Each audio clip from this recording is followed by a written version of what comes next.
Hello friends, வணக்கம். எல்லாரும் எப்படி இருக்கீங்க? நீங்கள் இது வரைக்கும் நம்ம சேனலை சப்ஸ்கிரைப் பண்ணாமல் பார்த்துட்டு இருந்தீங்க அப்படின்னா சப்ஸ்கிரைப் பண்ணிட்டு பாருங்கள். கூடவே இருக்கிற பெல் பட்டனையும் ப்ரெஸ் பண்ணிக்கோங்க. இப்போ வாங்க நம்ம கதைக்குள்ளே போயிடலாம். இங்கே பாருங்க, உங்களுக்காக தான் இந்த நேரத்தில் இங்கே வந்திருக்கேன். வீட்டுக்கு தெரிஞ்சா அவ்வளோதான்.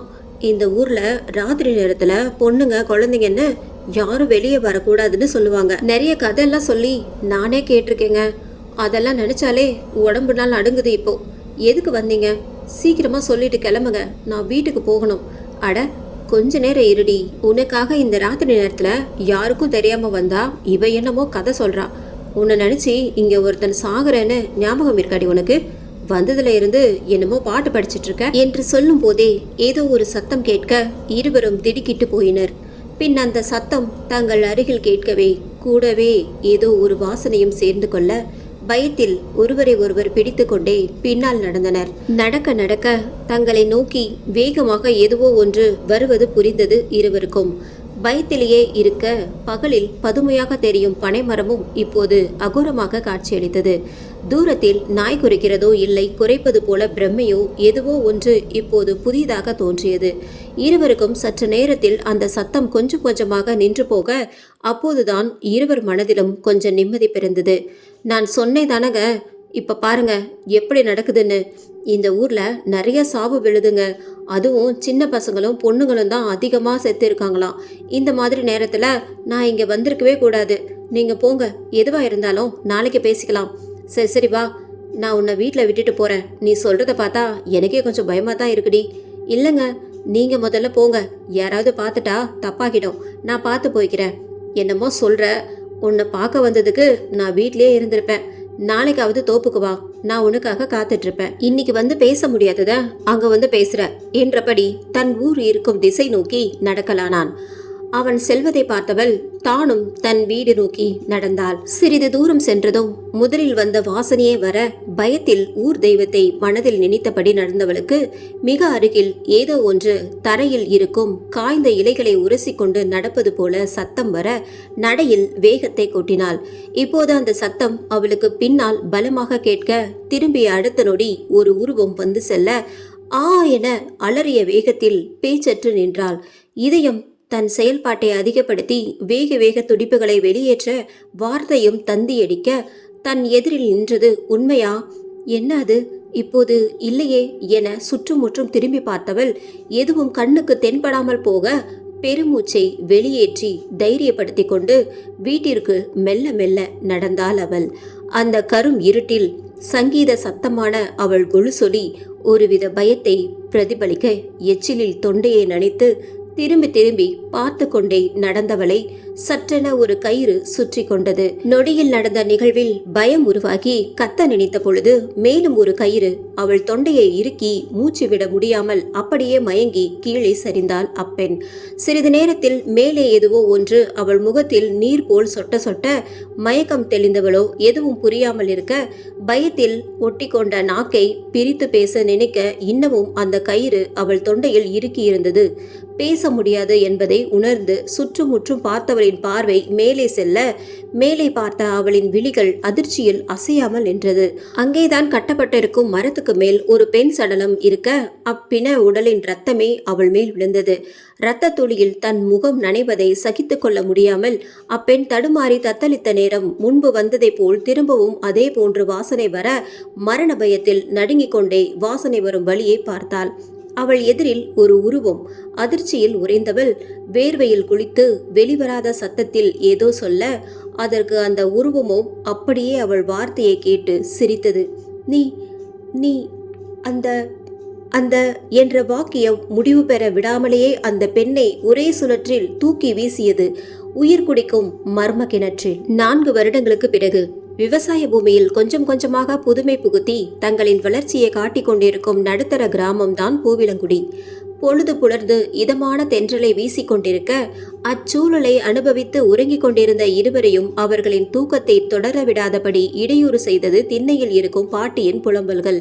நண்பனுக்கு முன்னே அதை செவியில் வாங்கிய செந்தூரனுக்கு பாட்டியின் புலம்பல்கள் ஒன்றும் புரியாமல் இருக்க தன் நண்பனை எழுப்பிய கையோடு அழைத்து சென்றான் பாட்டியிடம். பாட்டியோ இந்த ஊருக்கு எப்பவுமே விடிவு காலம் வராதா? எப்பதான் இந்த கொடுமைகளுக்கு ஒரு முடிவு தருவாயோ ஆத்தா? பொம்பளை பிள்ளைங்க ராத்திரி நேரத்துல வெளியே போகக்கூடாதுன்னு சொன்னா கேக்குதுங்களா? இப்ப பாரு, அநியாயமா ஒரு உசுறு போயிடுச்சே. அப்படியே ராசாத்தி கணக்கா இருப்பா. அவளுக்கு முடிவு அந்த கிணறுதான்னு கடவுள் எழுதிட்டான் போல. இந்த ஊரே சாபத்துல அழிஞ்சிட்டு போலையே. ராசா, அதுக்கு தான் உன்னையும் உன் அக்காவையும் ஊர் பக்கம் வர வேணான்னு வெளியவே தங்கி படிக்க வைக்கிறோம். இந்த ஊரே உனக்கு வேணாம். உன் கூட வந்த தம்பியையும் கூட்டிட்டு போயிடியா என நடந்த விபரீதத்தை அறிந்து பயம் கொண்டு பேசினார். ஐயோ பாட்டி, இப்ப என்னாச்சு? எதுக்கு இப்படி பேசிட்டு இருக்க? சின்ன புள்ளையில இருந்தே இந்த கதையை சொல்லித்தான் என்னை இந்த ஊர் பக்கமே வரவிடாம பண்ண. இப்பவும் அதையே சொல்லாம என்ன விஷயம்னு சொல்லு பாட்டி. ஏயா, உனக்கு விஷயம் தெரியாதா? அதான் அந்த கிணத்துல நம்ம ஊர் தலைவர் பொண்ணு இறந்து கிடக்காம ராசா. இன்னும் 6 மாசத்துல கல்யாணம் பண்ணலான்னு நேத்து தான் அவங்க அம்மா ஆசையா பேசிட்டு போனா. ஆனா என்ன ஆச்சுன்னே தெரியலையா. இன்னைக்கு அந்த பொண்ணு உசுறு இல்லாம போச்சு. இந்த ஊருக்கே சாபம் விடாது போலயே. யாராச்சும் சாமியாரை கூட்டிட்டு வந்து பாருங்கன்னு சொன்னா கேக்குறாங்களா என தன் பேர பிள்ளை மகேஷ்க்கு காலையில் நடந்த செய்தியை பயத்தோடு கூறிக்கொண்டிருந்தார் பாட்டி. செந்தூரன், என்ன பாட்டி சொல்றீங்க? மகேஷ் அடிக்கடி என்கிட்ட இந்த விஷயம் பத்தி சொல்லுவான். ஆனா எனக்கு இதுல பெருசா நம்பிக்கை இல்ல. அப்படியே தொடர்ந்து பேயே பண்ணுதுன்னு சொன்னாலும் அதுக்கான காரணம் தான் என்ன? அதுவும் தொடர்ந்து பொண்ணுங்களை மட்டுமே கொல்ல காரணம் என்ன? என்ன ஏதுன்னு தெரியாமையே நீங்களும் இத்தனை வருஷமா பொண்ணுங்களை பறி கொடுத்துட்டு சும்மா இருக்கீங்க. மகி, வாடா, அங்க என்ன நடக்குதுன்னு பார்த்துட்டு வரலாம். ஏயா, உனக்கு ஒன்றும் தெரியாது, பேசாம ஊருக்கே திரும்பி போயிடுங்க. இதெல்லாம் இங்க பழக்கப்பட்ட ஒண்ணு. எதையாவது விசாரிக்க போய் உங்க உசுரோடையே விளையாடுதீங்க என்ற பாட்டிக்கு மகியோ, பாட்டி இப்ப எதுக்கு அவன் கிட்ட கோவமா பேசுற? அவனே சொன்னாலும் சொல்லாம இருந்தாலும் நான் அங்க போகத்தான் போறேன். அப்படி எந்த பேய் எங்களை கொல்லுதுன்னு நாங்களும் பார்க்கிறோம் என பாட்டியிடம் கூறிவிட்டு இருவரும் அந்த ஊர் எல்லையில் உள்ள காட்டிற்கு சென்றனர். அவர்கள் சென்று நின்ற நேரம் ஊர் ஆண்கள் ஒன்று கூடி கிணற்றில் இருந்து அந்த பெண்ணை மீட்டெடுக்கும் வேளையில் இறங்கிக் கொண்டிருந்தனர். அதை பார்த்த இருவரும் கிணற்றின் அருகில் சென்று நீரினுள் உடல் உப்பி ஆடை விலகிய நிலையில் ஒரு பெண்ணின் சடலம் குப்புற கவுந்தபடி இருக்க முகத்தை பார்க்க முடியாமல் போனது செந்தூரனுக்கு. மகி, என்னடா போலீஸ் யாருமே இல்ல, போலீஸ் வராம எப்படிடா இவங்களே பணத்தை தூக்கலாம் என்றான் செந்தூரன். தெரியல செந்தூரா, இங்க எப்பவுமே இந்த மாதிரி நடக்கிற சாவுக்கு போலீஸ் கிட்ட சொல்றதே இல்ல. நானும் நிறைய தடவை அப்பா கிட்ட கேட்டும் இருக்கேன். ஆனா பதில் என்னமோ பெருசா வராது. இந்த விஷயம் எல்லாம் போலீஸ் கிட்ட சொன்னா நம்மளதான் சும்மா விடாம கேள்வி கேட்டு தொந்தரவு பண்ணுவாங்க. அது மட்டும் இல்லாம இதெல்லாம் பேய் தான் பண்ணுதுன்னு சொன்னா யாரும் நம்ப மாட்டாங்களாம் செந்தூரா. இல்ல மகி, எனக்கு என்னமோ சரியா படல. இத போலீஸ் கிட்ட சொல்றது தான் சரின்னு படுது. நம்ம வயசு இருக்குமா இந்த பொண்ணுக்கு? அதுவும் இல்லாமல் ஊர் தலைவர் பொண்ணுக்கே இப்படி நடக்கும்போது சும்மா வேடிக்கை பார்க்குற ஊர் மற்றவங்களுக்கு நடக்கும்போது மட்டும் பேசுமா என்ன? ஆமா செந்தூரா, நீ சொல்றதும் சரியா தான் இருக்கு. அக்காவை வெளியே தங்க வச்சுட்டு பார்க்க முடியாம அம்மாவும் அப்பாவும் ரொம்பவே கஷ்டப்படுறாங்க. அப்போ இதே ஊர்ல பொம்பளை பிள்ளைங்களை வச்சுக்கிட்டு இருக்கிற பெத்தவங்க எப்படி பதறிட்டு இருப்பாங்க? இதுக்கு ஒரு முடிவு தெரிஞ்சே ஆகணும். இருவரும் பேசிக் கொண்டிருக்கும் நேரம் கிணற்றினுள் இருந்து வெளியே எடுத்து வந்தனர் அப்பெண்ணை. பெண்ணின் முகத்தை பார்த்த செந்தூரனுக்கோ காயங்களோ தழும்புகளோ தெரியவில்லை. சிறிது நேரத்திலே மேற்கொண்டு இறுதி காரியங்கள் நடக்க தொலைவில் இருந்து பார்த்த வண்ணம் கண்களில் சோகம் தழும்ப துண்டால் வாயை பொத்தி அழுது கொண்டிருக்கும் ஒரு பெரியவர் கண்ணில் பட யாரென்று விசாரித்தான் மகியிடம். அவர்தான் மச்சி ஊர் தலைவர். பொண்ணு மேல அவ்வளோ பாசம். சின்ன பிள்ளைல ஸ்கூல் படிக்கும்போது டீச்சர் அடிச்சாங்கன்னு ஸ்கூல்னு கூட பார்க்காம பெரிய கலாட்டாவே பண்ணிட்டாரு. எப்பவும் அவரே ஸ்கூலுக்கு கூட்டிட்டு வருவாரு. பொண்ணு என்ன கேட்டாலும் மறுக்காம வாங்கி தருவாரு செந்தூரா. அப்படிப்பட்ட பாசமுள்ள மனுஷன். இதை தாங்குறது ரொம்பவே கஷ்டம்தான். ஒரே பொண்ணு வேற. அவங்க அம்மாவுக்கு இப்ப எப்படி வலிக்குமோ நினைச்சாலே பாவமா இருக்குடா. இத்தனை வருஷமா வளர்த்த பொண்ணு இல்லாம இனி வாழ போற வாழ்க்கை முழுக்க நரகம்தான் அவங்களுக்கு. தலைவரும் ரொம்ப நல்லவர். ஊருக்காக என்ன வேணாலும் பண்ணுவாரு. இந்த காட்டுக்கு வரவே கூடாதுன்னு பல முயற்சியே அவர் தான் செஞ்சாரு. இப்ப அவர் பொண்ணுக்கே இந்த நிலைமை. விறுவிறுவென சடங்குகள் நடக்க பெண்ணின் அம்மாவும் அப்பாவும் அழுவதை பார்த்து ஊரே அழுதது. பெற்ற ஒரே பெண்ணையும் பறிகொடுத்து விட்டு அவர்கள் படும் துயரமும் அழுகையும் சொல்லி அடங்காதது. இடுகாட்டுக்கு எடுத்து செல்ல அப்பெண்ணை தூக்கும் நேரம் காவல் வாகனம் வந்தது. ஒரு நிமிடம் யாருக்கும் ஒன்றும் புரியவில்லை. அதில் இருந்து இறங்கினான் 31 வயது மதிக்கத்தக்க பூவிலாங்குடி காவல் நிலையத்தின் இன்ஸ்பெக்டர் திரு கட்டபொம்மன். இறங்கியதும் அனைவரையும் ஒரு பார்வை பார்த்தபடி சத்தமாக, இங்க யாரு செந்தூரன்? நான் தான் சார் என்று சொல்ல, சரி யார் நீ? உனக்கு எப்படி இந்த பொண்ணு இறந்த விஷயம் தெரியும்? பெத்தவங்களோ மற்றவங்களோ புகார் கொடுக்காம நீ மட்டும் கொடுக்க காரணம் என்ன? உனக்கு அந்த பொண்ணு என்ன உறவு? அடுக்கடுக்காக எழுப்பிய கேள்வியில் செந்தூரனை தடுமாற ஊருக்கு அப்பெண்ணின் பெற்றோருக்கும் பெரிய அதிர்ச்சி. சார், என் பேரு செந்தூரன். ஊரு ஆத்தனூர் பக்கம் இருக்கிற பெரியமேடு. நானும் இதோ இங்கே நிற்கிறானே மகேஷ், 2 பேரும் காலேஜில் ஒன்றா படிச்சுட்டு இருக்கோம் சார். இவன் அடிக்கடி இந்த ஊரில் மர்மமான முறையில் மரணம் நடக்கும்னு சொல்லுவான். அதுவும் இல்லாமல் அதில் பெண்கள் மட்டும்தான் சாகிறதா சொல்லுவான் சார். எனக்கு இதில் உடன்பாடு இல்லை சார். இந்த ஊருக்கு வந்து 2 நாள் ஆகுது. இப்போ அவன் சொன்ன மாதிரியே ஒரு சாவு, அதுவும் மர்மமான முறையில் நடந்திருக்கு சார். அதை விட எனக்கு பெரிய குழப்பமே, எதுக்கு யாரும் போலீஸ்கிட்ட சொல்லாமல் மறைக்கணும்னு தான் சார். அதான் என்ன நடந்தாலும் பரவாயில்லைன்னு நான் உங்களுக்கு தகவல் சொன்னேன் என இன்ஸ்பெக்டரை பார்க்க அவரும் அதே பார்வையே அந்த பெண்ணின் மீது பதித்தார். இந்த பொண்ணோட அப்பா அம்மா யாரு? இங்கே வாங்க. சார், அவ என் பொண்ணு தான் சார். அவ பேரு தேவிகா. எனக்கு ஒரே மகள். அதுவும் ரொம்பவே செல்லமா வளர்த்துட்டேன் சார். அவ செத்ததை என்னாலையும் என்னோட மனைவியாலையும் தாங்கிக்க முடியல. இதுல நீங்க வேற வந்து அந்த சுமையில் இன்னும் பாரத்தை ஏத்துறீங்களே, நியாயமா சார் இது? பெத்த வயிறு படுற பாட்டை புரிஞ்சிக்க முடியலனாலும் உதாசீனப்படுத்தாதீங்க சார். இதோ இங்க நிக்கிற பையனை எனக்கு யாருன்னு கூட தெரியாது. அவன் ஏதோ என்னமோ சொல்றான்னு நீங்களும் விசாரிக்க வந்துட்டீங்களே. இங்க இந்த மாதிரி நிறைய சாவு நடந்திருக்கே, அப்பெல்லாம் யாரும் வரல, கேட்கல. இப்போ என் பொண்ணுக்கு மட்டும் வந்து நின்று அசிங்கப்படுத்துறீங்களே. என் பொண்ணு போயிட்டா சார், இனிமே வரமாட்டா.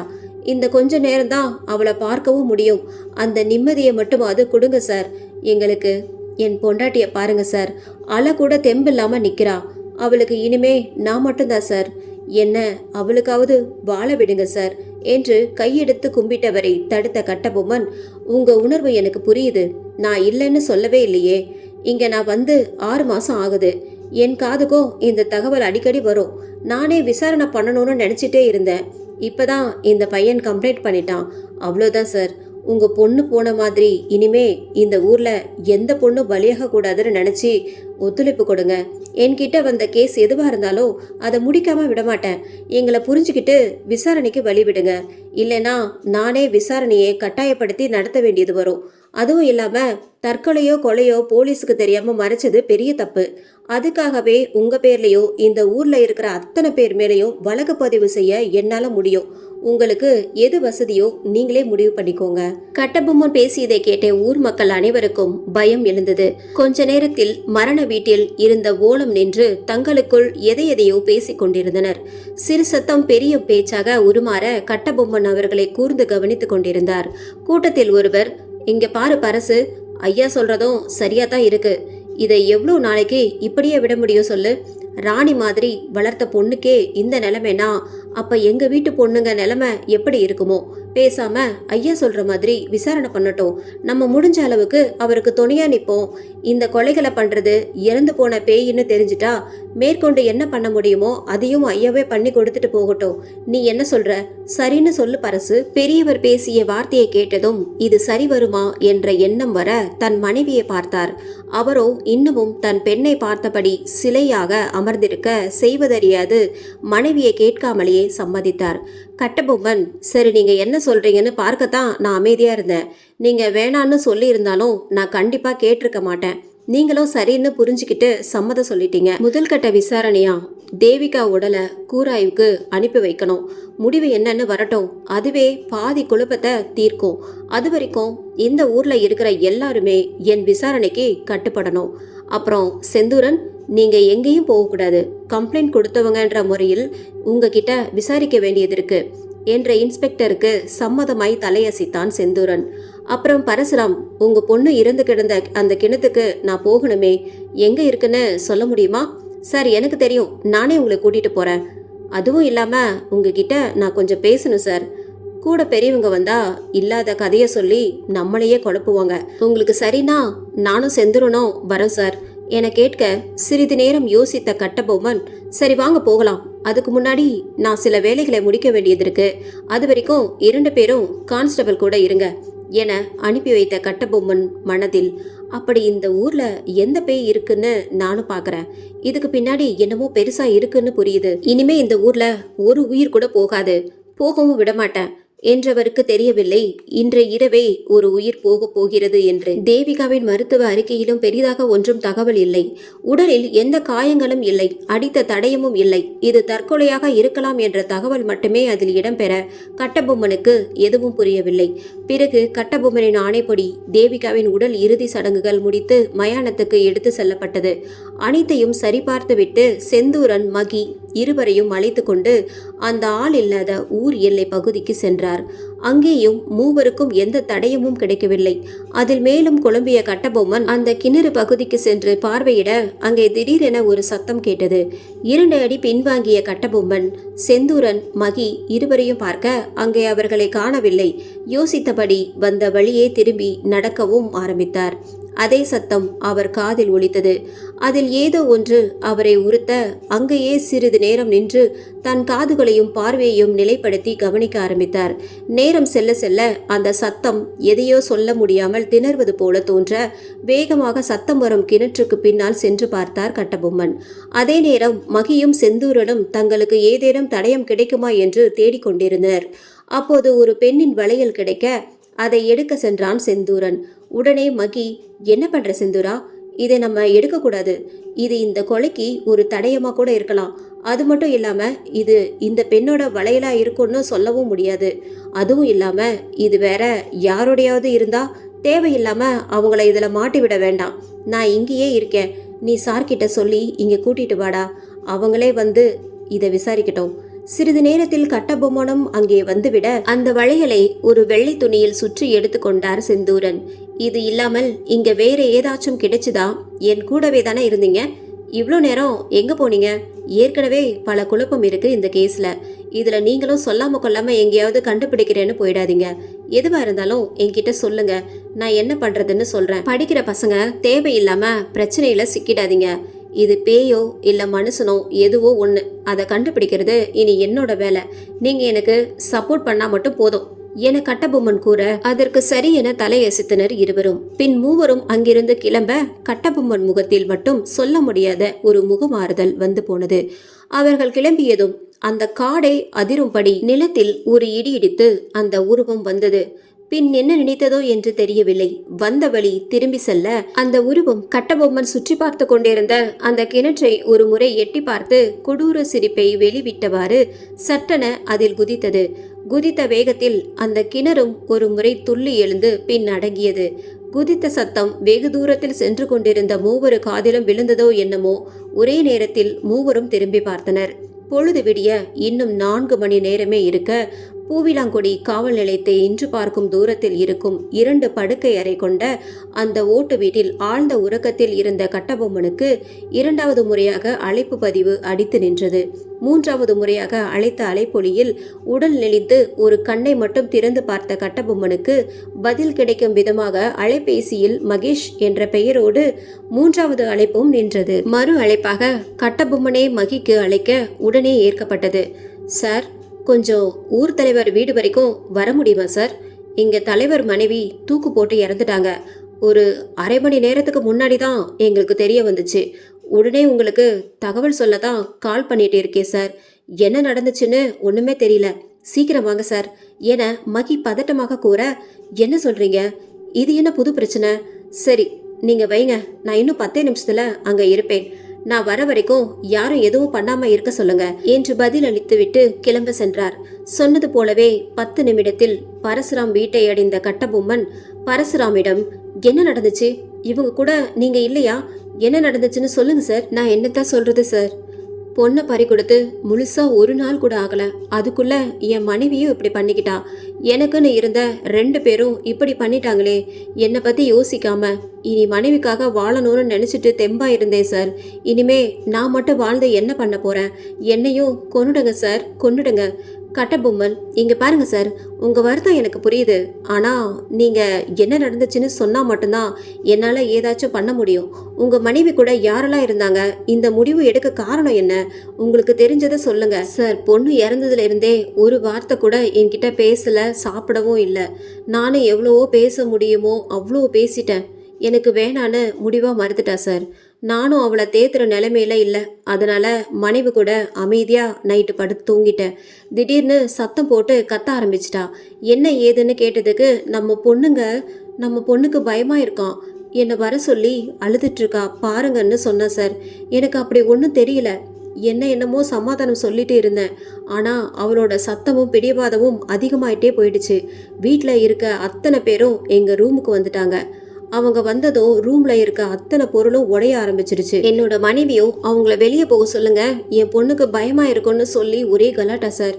ஆமா சார், மாமா சொல்றதும் உண்மைதான். அக்கா சத்தம் கேட்டு மேலே வந்து பார்த்தா எல்லா பொருளும் உடஞ்சி கிடக்குது. அக்காவும் எங்களை உள்ளேயே வரவிடலை. என் பொண்ணுக்கு பயமா இருக்கான், நீங்க வராதீங்க, வெளியே போங்கன்னு ரூம்ல இருக்கிற பொருளை எல்லாம் வீசிட்டு இருந்தாங்க. நாங்களும் எவ்வளவோ பேச முயற்சி பண்ணியும் விடவே இல்லை. அப்புறம் மாமாவை போட்டு அடிக்க ஆரம்பிச்சிட்டாங்க. எல்லோரும் இப்போ வெளியே போங்க, இல்லைன்னா என் பொண்ணு உங்கள் எல்லாரையும் கொன்னுடுவான்னு சொன்னாங்க. அவளே இப்போ ரொம்ப கோபத்தில் இருக்கா. உங்களை ஏதாச்சும் பண்ணுறதுக்குள்ளே போயிடுங்க. இந்த ஊரில் இனிமேல் நடக்கிற எல்லாத்துக்கும் அவள் தான் காரணமாக இருப்பாளாம். அவளை இந்த நிலைமைக்கு தள்ளுன உங்கள் யாரையும் சும்மா விட மாட்டாளாம் சொல்லிக்கிட்டே மாமாவை வெளியே தள்ளி விட்டதும் இல்லாமல் கதவையும் சாத்திட்டாங்க. அப்புறமும் சும்மா இல்லை, என்னமோ பேசிட்டு இருந்தாங்க சார். கொஞ்ச நேரத்தில் சத்தமே வரல. நாங்களும் அக்கா தூங்கிட்டாங்கன்னு விட்டுட்டோம். மாமா தான் கேட்காம ஜன்னல் கிட்ட பார்த்தாங்க. பார்த்துட்டு சத்தம் போடவும் தான் எங்களுக்கு விஷயம் தெரிஞ்சுது சார் என வீட்டில் இருக்கும் உறவினர் பெண் கூற, இவை அனைத்தையும் கேட்ட கட்டபொம்மனுக்கு என்ன சொல்வது என்றே புரியவில்லை. கண்ணில் கண்டவர் சொல்வதை நம்ப முடியவில்லை. அதே நேரம் இது உண்மை இல்லை என்றும் சொல்ல முடியவில்லை. இவங்க பொண்ணை பார்த்ததா சொல்றது எந்த அளவுக்கு உண்மைன்னு தெரியலையே. அப்படியே இருந்தாலும் அவங்க அம்மாவை எதுக்கு கொல்லணும்? அவங்க சாவுக்கு காரணமான ஆளை தானே கொண்டு இருக்கணும். ஆனால் அந்த அம்மா சாகும்போது கூட யாரும் இல்லைன்னு சொல்கிறாங்க. அப்போது அவங்களே தான் தற்கொலை பண்ணிக்கிட்டாங்களா? பொண்ணு போன துக்கத்திலேயே இப்படி பண்ணிட்டாங்களா? இல்லை வேற ஏதாச்சும் காரணமாக இருக்குமா? எதுவுமே தெரியலையே. தேவையில்லாத குழப்பம். பொண்ணு சாவை கண்டுபிடிக்க வந்து இப்போ அம்மா சாவையும் கண்டுபிடிக்கணும் போலியே என தனக்குள்ளேயே பேசிக்கொண்ட கட்டபொம்மனை நினைவிற்கு கொண்டு வந்தது மகியின் சார் என்ற குரல். இவங்க பேய் பிசாசுன்னு என்னென்னமோ பேசிட்டு போறாங்க சார். நம்ம இதை நம்ப வேண்டாம். இது அவங்க மனசை ரொம்ப பாதிச்சிருக்கலாம். அதோட வெளிப்பாட கூட இந்த முடிவு எடுத்திருக்கலாம். இல்லையா இவங்களுக்கு எதுவோ ஒரு உண்மை தெரிஞ்சிருக்கலாம் சார். அதை தெரிஞ்சுக்கிட்டா யாராவது இவங்களை இப்படி பண்ணியிருக்கலாம். இதை இன்னும் தீவிரமாக விசாரித்து கண்டுபிடிக்கலாம் சார். என்ன தம்பி சொல்கிறீங்க? இந்த வீட்டில் இருக்கிறது நாங்கள் மட்டும்தான். அதுவும் என் மனைவி கூட இருந்தது நான் மட்டும்தான். அப்போது என் மனைவியை நானே கொன்னுட்டேனா? சொல்லுங்க, நானே கொன்னுட்டேனா? என்னோட அத்தை பொண்ணுங்க என் மனைவி. அப்போவே கட்டுனா இவ்வளோ தான் கல்யாணம் பண்ணணும்னு போராடி கட்டிக்கிட்டவ சார். கல்யாண வாழ்க்கையில் 3 வருஷம் கழிச்சு பிறந்த வரம் தான் என் பொண்ணு. என் மனைவியையும் பொண்ணையும் எந்த அளவுக்கு நேசிச்சேன்னு இந்த ஊருக்கே தெரியும். நான் வாழ்ந்த வாழ்க்கையே அதுக்கு சாட்சி. என் மகன் போனதையே இன்னும் என்னால் நம்ப முடியல. இப்போ என் மனைவியும் என்னை விட்டுட்டு போயிட்டா. காரணம் என்ன ஏதுன்னே தெரியாம உள்ளுக்குள்ள நொந்துக்கிட்டு இருக்கேன் தம்பி. இந்த மாதிரி பேசி காயத்தை இன்னும் கிளறி விடாதீங்க. உங்களை கையெடுத்து கும்பிட்டு கேட்குறேன். என் பொண்ணு சாவில் என்ன மர்மம் இருக்கோ அது அந்த ஆண்டவனுக்கு மட்டுமே வெளிச்சம். ஆனால் என் மனைவி சாவில் எந்த தப்பும் நான் பண்ணலை தம்பி. உங்களுக்கு நம்பிக்கை இல்லைனா என்னை எங்கே வேணால் கூட்டிகிட்டு போய் விசாரணை நடத்துங்க. இதுக்கு மேலே நான் வாழ்ந்து என்ன பண்ண போகிறேன் என்றபடி சுவற்றில் சாய்ந்து கொண்டே சரிந்தார் பரசுராம். சரிந்த பரசுராமை வீட்டில் இருக்கும் உறவினர்கள் வேறு அறைக்கு அழைத்து சென்று முதலுதவி அளிக்க மீதம் இருந்த உறவினர்கள் மகேஷிடம் சண்டையிட ஆரம்பித்தனர். என்ன தம்பி, நீங்கள் ஒரே ஊர்க்காரா இருந்துட்டு இப்படி வாய்க்கு வந்ததை பேசிட்டு இருக்கீங்க. சின்ன பசங்களா ஒரு ஓரமாக நில்லுங்க. பரசுராம் பற்றி உங்கள் அப்பா கிட்ட கேட்டாலே என்ன எப்படின்னு சொல்லுவார். நொந்து போய் இருக்கிற மனுஷங்கிட்ட இப்படியா பேசுறது? அப்போது கண்ணால் பார்த்த நாங்கள் சொல்கிறது பொய்யா? விட்டால் நாங்களும் சேர்ந்து தான் கொலை பண்ணதா சொல்லுவோம் போல என சண்டை பெரிய வாக்குவாதமாக மாற கடைசியில் செந்தூரன் வந்து மன்னிப்பு கேட்டு அவர்களை சமாதானப்படுத்தினான். இவை அனைத்தையும் கேட்டுக்கொண்டிருந்த உருவமோ சத்தமே வராமல் தனக்குள் சிரித்து கொண்டே மெதுவாக நடந்து பரசுராம் இருக்கும் அறைக்குள் சென்று மறைந்தது. விறுவிறுவென தேவிகாவின் தாயார் உடல் இறுதி சடங்கு முடித்து மகள் அருகிலேயே அழகாக குடியமர்த்தப்பட்டார். அவரது உடற்கூறாய்வும் இது முழுக்க முழுக்க தற்கொலையே என வர அடுத்து எங்கிருந்து ஆரம்பிப்பது என தெரியாமல் மூவரும் தவித்தனர். இப்படியே 3 நாட்கள் செல்ல அந்த ஊரில் முன்பை விட இப்போது அதிகம் பயம் பரவி இருந்தது. அடுத்தடுத்து 2 மரணங்கள். அதுவும் இல்லாமல் தேவிகா அதிகமாக பழிவாங்கும் வெறியில் இருப்பதாக அந்த உறவுக்கார பெண்மணி கூறியதில் இருந்தே அந்த கிராமமே மாலை 5 மணிக்கு மேல் எங்கும் செல்லாமல் தங்கள் தேவைகளை குறைக்க ஆரம்பித்திருந்தனர். சூரியன் நட்ட நடு வானில் அழகாக தனியொரு மன்னனாய் ஆட்சி புரியும் மதிய நேரம் செந்தூரன், மகியின் அப்பா என மூவரும் பூவிலாங்குடி பேருந்து நிலையத்திற்கு சென்று கொண்டிருந்தனர். அப்போது எதிர் திசையில் அதே ஊரைச் சேர்ந்த முத்துவேலும் கூடவே ஒரு பருவ பெண்ணும் வந்து கொண்டிருந்தனர். அதை கவனித்த மகியின் அப்பா குமரேசன், என்ன முத்து, எங்க போயிட்டு வர? ஆமா, யார் இந்த பொண்ணு? இதுக்கு முன்னாடி பார்த்ததே இல்லையே. இது என் தூரத்து உறவு மர தம்பி பொண்ணு குமரேசா. தம்பியும் தம்பி பொண்டாட்டியும் இறந்து போயிட்டாங்க. நான் தான் 2 வருஷமா வெளியே தங்க வச்சு பார்த்துட்டு இருக்கேன். இந்த ஊர் நிலைமை தான் தெரியுமே. ஏற்கனவே உன்னை கொடுத்துட்டு இவளையும் தர மனசில்ல. இப்போ இங்கே கூட்டிட்டு வர வேண்டிய கட்டாயம். பல வருஷமா நம்ம ஊரையே ஆட்டி படைக்கிற ஏதோ ஒன்று மாதிரியே இப்போ உலகத்தையே ஆட்டி வச்சுட்டு இருக்காமே. காலேஜ் திறக்க ரொம்ப நாள் ஆகுமா. அங்கேருந்து சாப்பாட்டுக்கு கஷ்டப்படக்கூடாதுன்னு இங்கே கூட்டிட்டு வந்துட்டேனே தவிர உள்ளுக்குள்ள உசுறு போகிற அளவுக்கு பயமா இருக்கு குமரேசா. புரியுது முத்து. என் பொண்ணையும் காலேஜில் இருந்து அனுப்பிட்டாங்க. அதான் கூட்டிட்டு வர போய்கிட்டு இருக்கோம். உன் பயம்தான் இப்போ எனக்கும். என்ன பண்ணுறது, நேரமும் நமக்கு எதிராகவே இருக்கு. வேற நம்ம தான் நம்ம பொண்ணுங்களை ஜாக்கிரதையாக பார்த்துக்கணும். நீ ஒன்றும் கவலைப்படாத முத்து. முன்ன மாதிரி ஒன்றும் நடக்காது. நீ சீக்கிரமாக வீட்டுக்கு கூட்டிகிட்டு போ. நானும் என் பொண்ணை கூட்டிகிட்டு வீட்டுக்கு போகணும்.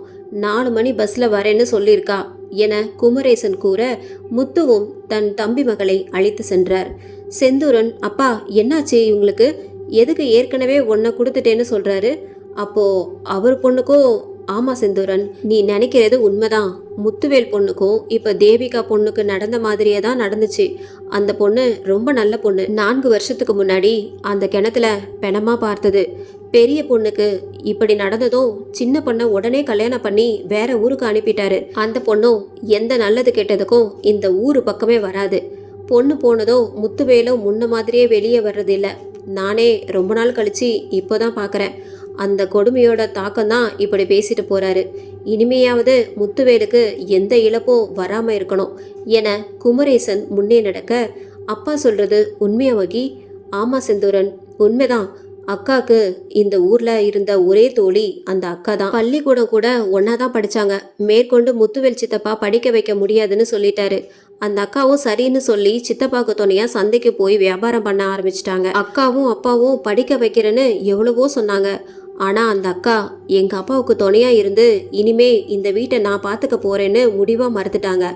அவங்க இறப்பு கூட ஒரு வகையில அக்கா இந்த ஊரை விட்டு போக காரணம். மகி, நீ ஃபீல் பண்ணாத. வா, இனிமே எதுவும் நடக்காம பார்த்துக்கலாம். சரி, அவங்க பேர் என்ன? அவங்க பேரு ஆதிலட்சுமி.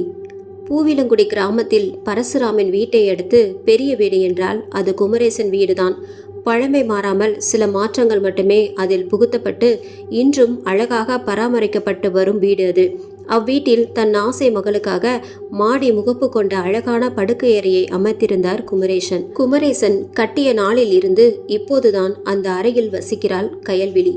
ஏனோ தந்தை தனக்கு பிடித்தமான அறையை ஆசையாக அளித்திருந்தாலும் துளியும் மகிழ்வு இல்லாமல் எங்கோ பார்வையை செலுத்தியவாறு கையில் புத்தகத்தோடு அமர்ந்திருந்தாள் அவள். அவளை காண மகியும் செந்தூரனும் அறை கதவை தட்ட உள்ளே வர சொன்னாள் கயல்விழி. செந்தூரன், அக்கா என்ன பண்றீங்க? இங்க நின்றுட்டு வீட்டுக்கு வந்து இன்னையோட 1 வாரம் ஆக போகுது. நீங்க இப்போ வரைக்கும் என்கிட்ட ஒரு வார்த்தை கூட பேசல. ஃபோனில் மட்டும் தம்பி தம்பின்னு பாசமாக பேசிட்டு இருந்தீங்க. இப்போ உங்கள் வீட்டுக்கு வந்ததும் தம்பி தெரியாமல் போயிட்டேனா? இப்படி ரூமுக்குள்ளேயே இருக்கீங்க, வெளியே வரவும் மாட்டேன்றீங்க. உங்களுக்கு இங்கே வந்தது பிடிக்கலையா? இங்கே நடக்கிறத பார்த்து பயமாக இருக்கா? வேணும்னா நம்ம வீட்டுக்கு போகலாமா? அம்மா கிட்ட கூட இப்போவே பேசுகிறேன் என்றவனின் பாசத்தில் திரும்பிய கையல், நான் வெளியே போகணும்னு சொன்னா விட்டுருவாங்களா? இங்கே வர பிடிக்கல தான். என்ன பண்ண? இதுதான் என்னோட பிறந்த ஊர். வராம இருக்கவும் முடியாதே. ஆனா என்ன, விருந்தாளி மாதிரி அப்பப்போ வந்துட்டு போக வேண்டிய பிறந்த ஊரு. அப்புறம் என்ன கேட்ட? பயமா இருக்கான்னா? ஆமா செந்தூரன், இன்னும் எத்தனை பொண்ணுங்களை இவங்க பலி கொடுத்துட்டு பேசாம இருக்க போறாங்கன்னு பயமா இருக்கு. என்னை பாதுகாக்க நீங்க இருக்கிறது மாதிரி இங்க இருக்கிற பொண்ணுங்களுக்கும் பாதுகாப்பா இருப்பீங்களா என கையில் கேட்க செந்தூரனுக்கு எதுவும் புரியவில்லை. இவை அனைத்தையும் வெறும் பார்வையாளராக பார்த்து கொண்டிருந்த மகி இப்போது தன் அக்காவிடம் பேச ஆரம்பித்தான். அக்கா, நீ என்ன சொல்ல வரேன்னு எனக்கு புரியுது. நாங்களும் அதை பற்றி தான் பேச வந்தோம். எனக்கு நீ அக்கா, உனக்கு பாதுகாப்பாக இருக்க வேண்டியது என்னோட கடமை. அதே மாதிரி ஒரு ஆணா இந்த ஊரில் இருக்கிற மற்ற பொண்ணுங்களுக்கும் பாதுகாப்பாக இருக்க வேண்டியதும் என்னோட கடமை தான். உனக்கே தெரியும், நான் இப்போ தான் அப்போ முன்னாடி நின்று பேசுகிற அளவுக்கு வளர்ந்துருக்கேன். முன்னாடி என்னால் எதுவும் பண்ண முடியாமல் இருந்திருக்கலாம். ஆனால் இப்போ என்னால் உன்னையும் இங்கே இருக்க பொண்ணுங்களையும் காப்பாற்ற முடியும். முதல்ல அதை நீ நம்புக்கா. அது மட்டும் இல்லைக்கா, உங்களுக்கு இங்கே என்ன நடந்துச்சு, நாங்கள் என்ன பண்ணி இருக்கோன்னு தெரிஞ்சா இப்படி நம்பாமல் பேச மாட்டீங்க. என்ன தேவிகாவின் இறப்பு முதல் அவர்கள் செய்த அத்தனையும் சொல்ல உதட்டில் மறைந்த புன்னகையோடு இருவரையும் கைப்பிடித்து ஆதிலட்சுமி வீடு இருக்கும் பக்கம் அழைத்து சென்றாள் கயல். இந்த ஊரில் எனக்கு இருந்த உயிர் தோழி அவள்தான். ரொம்பவுமே கெட்டிக்காரி. அந்த வயசுலயும் என்ன புத்திசாலித்தனமா பேசுவா தெரியுமா? தினமும் அவ கூட போன் பேசாம எனக்கு பொழுது சாயாது. அன்னைக்கு என்ன நடந்தாலும் ஒன்று விடாம சொல்லிட்டு தான் போன வைப்பா என்று பேசும்போதே கயலுக்கு அழுகை முட்டி கொண்டு வர ஓடி சென்று மெத்தையில் விழுந்தபடி அழுதாள். இதை பார்த்திருந்த மகி, அக்கா நீ இப்போ ஒன்றும் சொல்ல வேணாம், எதுவாக இருந்தாலும் அப்புறம் பேசிக்கலாம், நீ இப்போ ரெஸ்ட் எடு, நாங்கள் சாயங்காலம் வந்து பேசுகிறோம் என செந்தூரனையும் அழைத்து கொண்டு வெளியேற நண்பன் பின்னாலேயே சென்று கொண்டிருந்த செந்தூரனுக்கு சட்டென எதுவோ தோன்ற கயல் அறைக்குள் வேகமாக சென்றான். செந்தூரன் ஓடுவதை பார்த்த மகியும் அவன் பின்னாலே ஓட செந்தூரன் வந்தது கூட தெரியாமல் அழுது கொண்டிருந்த கயலிடம் சென்று, அக்கா உங்ககிட்ட ஒன்று கேட்கணும், உங்கள் அழுகையை நிறுத்திட்டு எனக்கு பதில் சொல்லுங்க ப்ளீஸ் என கயலிடம் வேண்டுகோள் வைத்தான். அவனை புரியாதது போல் பார்த்த கயல் என்ன வேண கேட்க, அக்கா அப்போ அன்னைக்கு ஆதி அக்கா அங்கே எதுக்கு போனாங்கன்னு உங்களுக்கு தெரியுமா? உங்ககிட்ட சொல்லிட்டு தான் போனாங்களா? அங்கே போக காரணம் என்ன சொல்லுங்கக்கா. நீங்கள் சொல்ல போகிற பதில தான் இந்த மர்மத்தோட முடிச்சு கொஞ்சமாச்சும் அவிழும். சிறிது நேரத்தில் அழுகையை நிறுத்திய கையில் சொல்ல ஆரம்பிக்க இருவரும் தங்கள் அக்காவை பார்த்தபடி அமர்ந்தனர். தெரியும், என் ஆதி அங்கே எதுக்காக போனான்னு எனக்கு தெரியும். சொல்லப்போனா நானும் அவள் கூட தான் அங்கே போனேன் அக்கா என இருவரும் அதிர்ச்சியாக பார்க்க தன் கண்ணீரை அடக்கியபடி, உனக்கு ஞாபகம் இருக்கா தம்பி, ஃபர்ஸ்ட் செமஸ்டர் எக்ஸாம் முடிச்சுட்டு லீவுக்கு நான் ஊருக்கு வந்திருந்தேன். அப்போதான் நான் ஆதியை பார்க்க போனேன். நானும் அவளும் ரொம்ப சந்தோஷமா பல கதைகளை பேசி ஊரையே சுற்றி வந்தோம். அப்போதான் அவள் கடைக்கு போகும்போது அங்கே சுகுமார் அண்ணா வந்தாங்க. அவங்க ரொம்ப நாளாக ஆதியை காதலிச்சிட்டு இருந்தாங்க. ஆதிக்கும் அவங்கள ரொம்ப பிடிக்கணும். அன்னைக்கு தான் அவள் வெக்கப்படும் போது புரிஞ்சுக்கிட்டேன். என்னடி ஆதி, முன்னை விட இப்போ கடையில் பொருளெல்லாம் அதிகமாக இருக்கு, இது எல்லாமே உன் ஏற்பாடாடி? அப்பாவுக்கு மகளுக்கும் மகளாவும் மகனாவும் இருக்க போல உன்னை நினச்சா ரொம்ப சந்தோஷமாக இருக்காதி. அதெல்லாம் ஒன்றும் இல்லை கையல், வாழை வழி பார்க்க வேணாமா? இங்கே இருக்கிற கடையெல்லாம் முன்ன மாதிரி இல்லை. வியாபாரத்தை பெருக்க விதவிதமாக சரக்கு போட்டு மக்களை பிடிக்கிறாங்க. அப்பா என்னடானா இப்போதான் இதில் வாங்கவே முன் வந்திருக்காரு. அதுலேயும் அவரை சம்மதிக்க வைக்க நான் பெரிய போராட்டமே பண்ண வேண்டியதாக போச்சுடி. நான் படிப்பு கூட வேணான்னு இங்கே வந்துட்டேன் என தன் மனதில் உள்ளதை கையலிடம் கூறிவிட்டு திரும்பிய ஆதிக்கு அவளை பார்த்தபடி கடையின் கதவில் சாய்ந்து நின்று கொண்டிருந்தான் சுகுமாரன் தெரிந்தான். சுகுமாரனை பார்த்த ஆதி எதுவும் பேசாமல் தலையை குனிந்து கொள்ள, இதை அறியாத கையலோ, என்னடி பேசிட்டே இருந்த, இப்போ எதுக்கு தரையை பார்த்துட்டு மௌன விரதம் இருக்க? அப்போது பதில் வராமல் போக ஆதியை தொட்டு, அடியே உன்னை தாண்டி கேட்குறேன் ஆதி என அழைக்க அவளை பார்த்த மறுநொடி திரும்பி சுகுமாரனையும் பார்த்துவிட்டு தன் மௌன விரதத்தை தொடர்ந்தாள் ஆதி. ஆதியை மட்டுமே பார்த்திருந்த சுகுமாரனை நண்பன் அழைக்க கண்களாலேயே விடை பெற்று சென்றான் அவன். அவள் பார்வை போகும் திசையை பார்த்தாள் கயல். ஓஹோ, இதுதான் மேடம் மௌன விரதம் இருக்க காரணமா? அது சரி, நான் இல்லாத நேரத்தில் உன்னை எப்படி மாத்திட்டாரே இந்த அண்ணா. முன்னாடி உனக்கு பிடிச்சிருக்கான்னு கேட்கும் போதெல்லாம் சும்மா இருடின்னு சொல்லிட்டு நான் அப்படிக்கா போனதும் நீ இப்படிக்கா உன் காதலை வளர்த்துட்டியா ஆதி என கிண்டலாக கேட்க பதறிய ஆதிலட்சுமியோ, ஐயோ கையல், என்னடி இப்படிலாம் பேசுகிற? உன்கிட்ட மறைக்கணும்னு என்றைக்குமே நான் நினைக்கலடி. இன்னும் கேட்டா நான் அவங்கள விரும்புகிறதே சொல்லவே இல்லை. அவங்கக்கிட்ட எனக்கு அதுக்கெல்லாம் தகுதி இல்லை கையல். அவங்க வேற வசதியான இடம். அப்பாவுக்கு இப்போவே கடன் அதிகமாக இருக்குது. அதை அடைக்கவே இன்னும் எத்தனை வருஷம் ஆகும்னு தெரியல. எனக்கு இதெல்லாம் தேவையாடி? ஸ்கூல் படிக்கும் போதெல்லாம் சத்தியமாக எனக்கு விருப்பம் இல்லை. ஆனால் இப்போ தான் ஒரு 2 வாரத்துக்கு முன்னாடி தனியாக டவுன் வரைக்கும் போயிட்டு அங்கேயே மாட்டிக்கிட்டேன். அப்போது இவங்க தான் என்னை பத்திரமா வீட்டுக்கு கூட்டிகிட்டு வந்தாங்க கையல். என்னமோ தெரியல, அப்போல இருந்து முன்ன மாதிரி அவங்கள வேணான்னு சொல்ல முடியல. சத்தியமாக உன்கிட்ட மறைக்கணும்னு இல்லடி. உன்கிட்ட சொன்னால் நீ ஏதாச்சும் சொல்லி அவங்கக்கிட்ட மனசில் இருக்கிறத சொல்லிடுவியோன்னு பயம். சாரிடி கையல். இப்படியே நாட்கள் வாரங்கள் என அந்த விடுமுறை மாதத்தின் கடைசி வாரத்தில் வந்து நிற்க கையல் காலேஜுக்கு திரும்ப செல்லும் நாளை நினைத்து ஆதி வருந்த அவளை தேற்றும் விதமாக சுகுமாரன் இருந்தான். இந்த நிலையில்தான் சுகுமாரன் நாளைய மதியத்துக்கு மேல் 2 வாரங்கள் ஊருக்கு செல்ல இருப்பதாக திடீரென முடிவாக இப்போதே ஆதியை பார்க்க வேண்டும் என கேட்டான். ஆதி வர மறுக்கவே கையலிடம் சென்று முறையிட தான் அழைத்து வருவதாக கூறினாள். என்னடி கையல், உனக்கு தான் நம்ம ஊரை பத்தி தெரியும்ல, இந்த நேரத்துல வாசல் பக்கம் கூட போக விட மாட்டாங்க. நீ என்னடானா அந்த ஒதுக்குப்புறத்துக்கு போகலான்னு சொல்ற? அப்பாவுக்கு தெரிஞ்சா அவ்வளோதான். எங்க அப்பாவை விட உங்க அப்பாவுக்கு தெரிஞ்சா அவ்வளோதான் கையல். சொன்னா கேளு, மாறன் திரும்ப வரட்டும், பார்த்துக்கலாம். இல்லையா நாளைக்கு காலையில பார்த்துக்கலாம் என ஆதி நிலையை எடுத்து கூற, இங்க பாரு ஆதி, நீ ரொம்ப தான் அண்ணாவை அலைய வைக்கிற. பாவண்டி, அவங்க 2 வாரம் உன்னை பார்க்க முடியாதுன்னு ரொம்ப வருத்தப்படுறாங்க. கொஞ்ச நேரம் தானடி, பார்த்துட்டு வந்துடலாம். இந்த ஊரில் இருக்கிறவங்களுக்கு வேற வேலையே இல்லை, சும்மா வாய்க்கு வந்ததை சொல்லிட்டு இருக்காங்க. இன்னைக்கு நம்ம போகத்தான் போகிறோம், நீ வா என அந்த கிணறு பக்கமாக அழைத்து சென்ற கையில், நீ உள்ளே போவாதி, அண்ணா அங்கே தான் இருப்பாங்க, நான் இங்கேயே நிற்கிறேன், பேசிட்டு வேகமாக திரும்ப வரணும். அப்போது வரமாட்டேன்னு சொல்லிட்டு இப்போ அண்ணாவை பார்த்ததும் போக மாட்டேன்னு அடம் பிடிச்சு ரொமான்ஸ் பண்ணிட்டு இருக்காத. நானே பயத்தில் இருக்கேன், இதில் ரொமான்ஸ் ஒன்று தான் குறை. நீயும் வா கையல்னு எவ்வளவோ சொன்னா மகி. நான் தான் கேட்காம அவளை அனுப்பி வச்சிட்டேன். இல்லைன்னா அவளுக்கு இந்த கொடுமை நடந்திருக்காது. சும்மா இருந்தவளை நானே கொண்டுட்டேன் மகி என அன்று நடந்த சம்பவத்தை சொல்லி அழும் கையலை சமாதானப்படுத்தும் வழி தெரியாது இருவரும் ஒருவரையொருவர் பார்த்திருந்தனர். அதே நேரம் தேவிகாவின் சமாதியில் நின்ற உருவமோ எதையோ சமாதி மீது தெளித்துவிட்டு அங்கிருக்கும் சமாதி மணலை கொஞ்சம் அள்ளி கொண்டு சென்றது. இங்கு தேவிகா இருந்து இன்றோடு 16 நாட்கள் நிறைவடைந்து விட்டது. தேவிகாவின் காரியத்திற்கு பரசுராமன் வீட்டில் அனைத்து ஏற்பாடுகளும் நடந்து கொண்டிருந்தன. குமரேசனோடு கயல்வெளி, மகி, செந்தூரன் மூவரும் வந்திருந்தனர். தேவிகாவின் காரியமும் ஆரம்பமாக பரசுராம் மட்டும் எதிலும் கலந்து கொள்ளாமல் ஒரு ஓரமாக நின்றார். தன்னுடைய மகள் புகைப்படத்தை பார்த்து கொண்டிருந்தார். அவர் அருகில் சென்ற குமரேசன் பரசுராமருக்கு ஆறுதல் தெரிவிக்கும் விதமாக தோள் மீது கை போட்டு துணை கொடுக்க, முடியல குமரேசா, நான் என்ன பாவம் பண்ணேன்? எனக்கு எதுக்கு இந்த நிலைமை?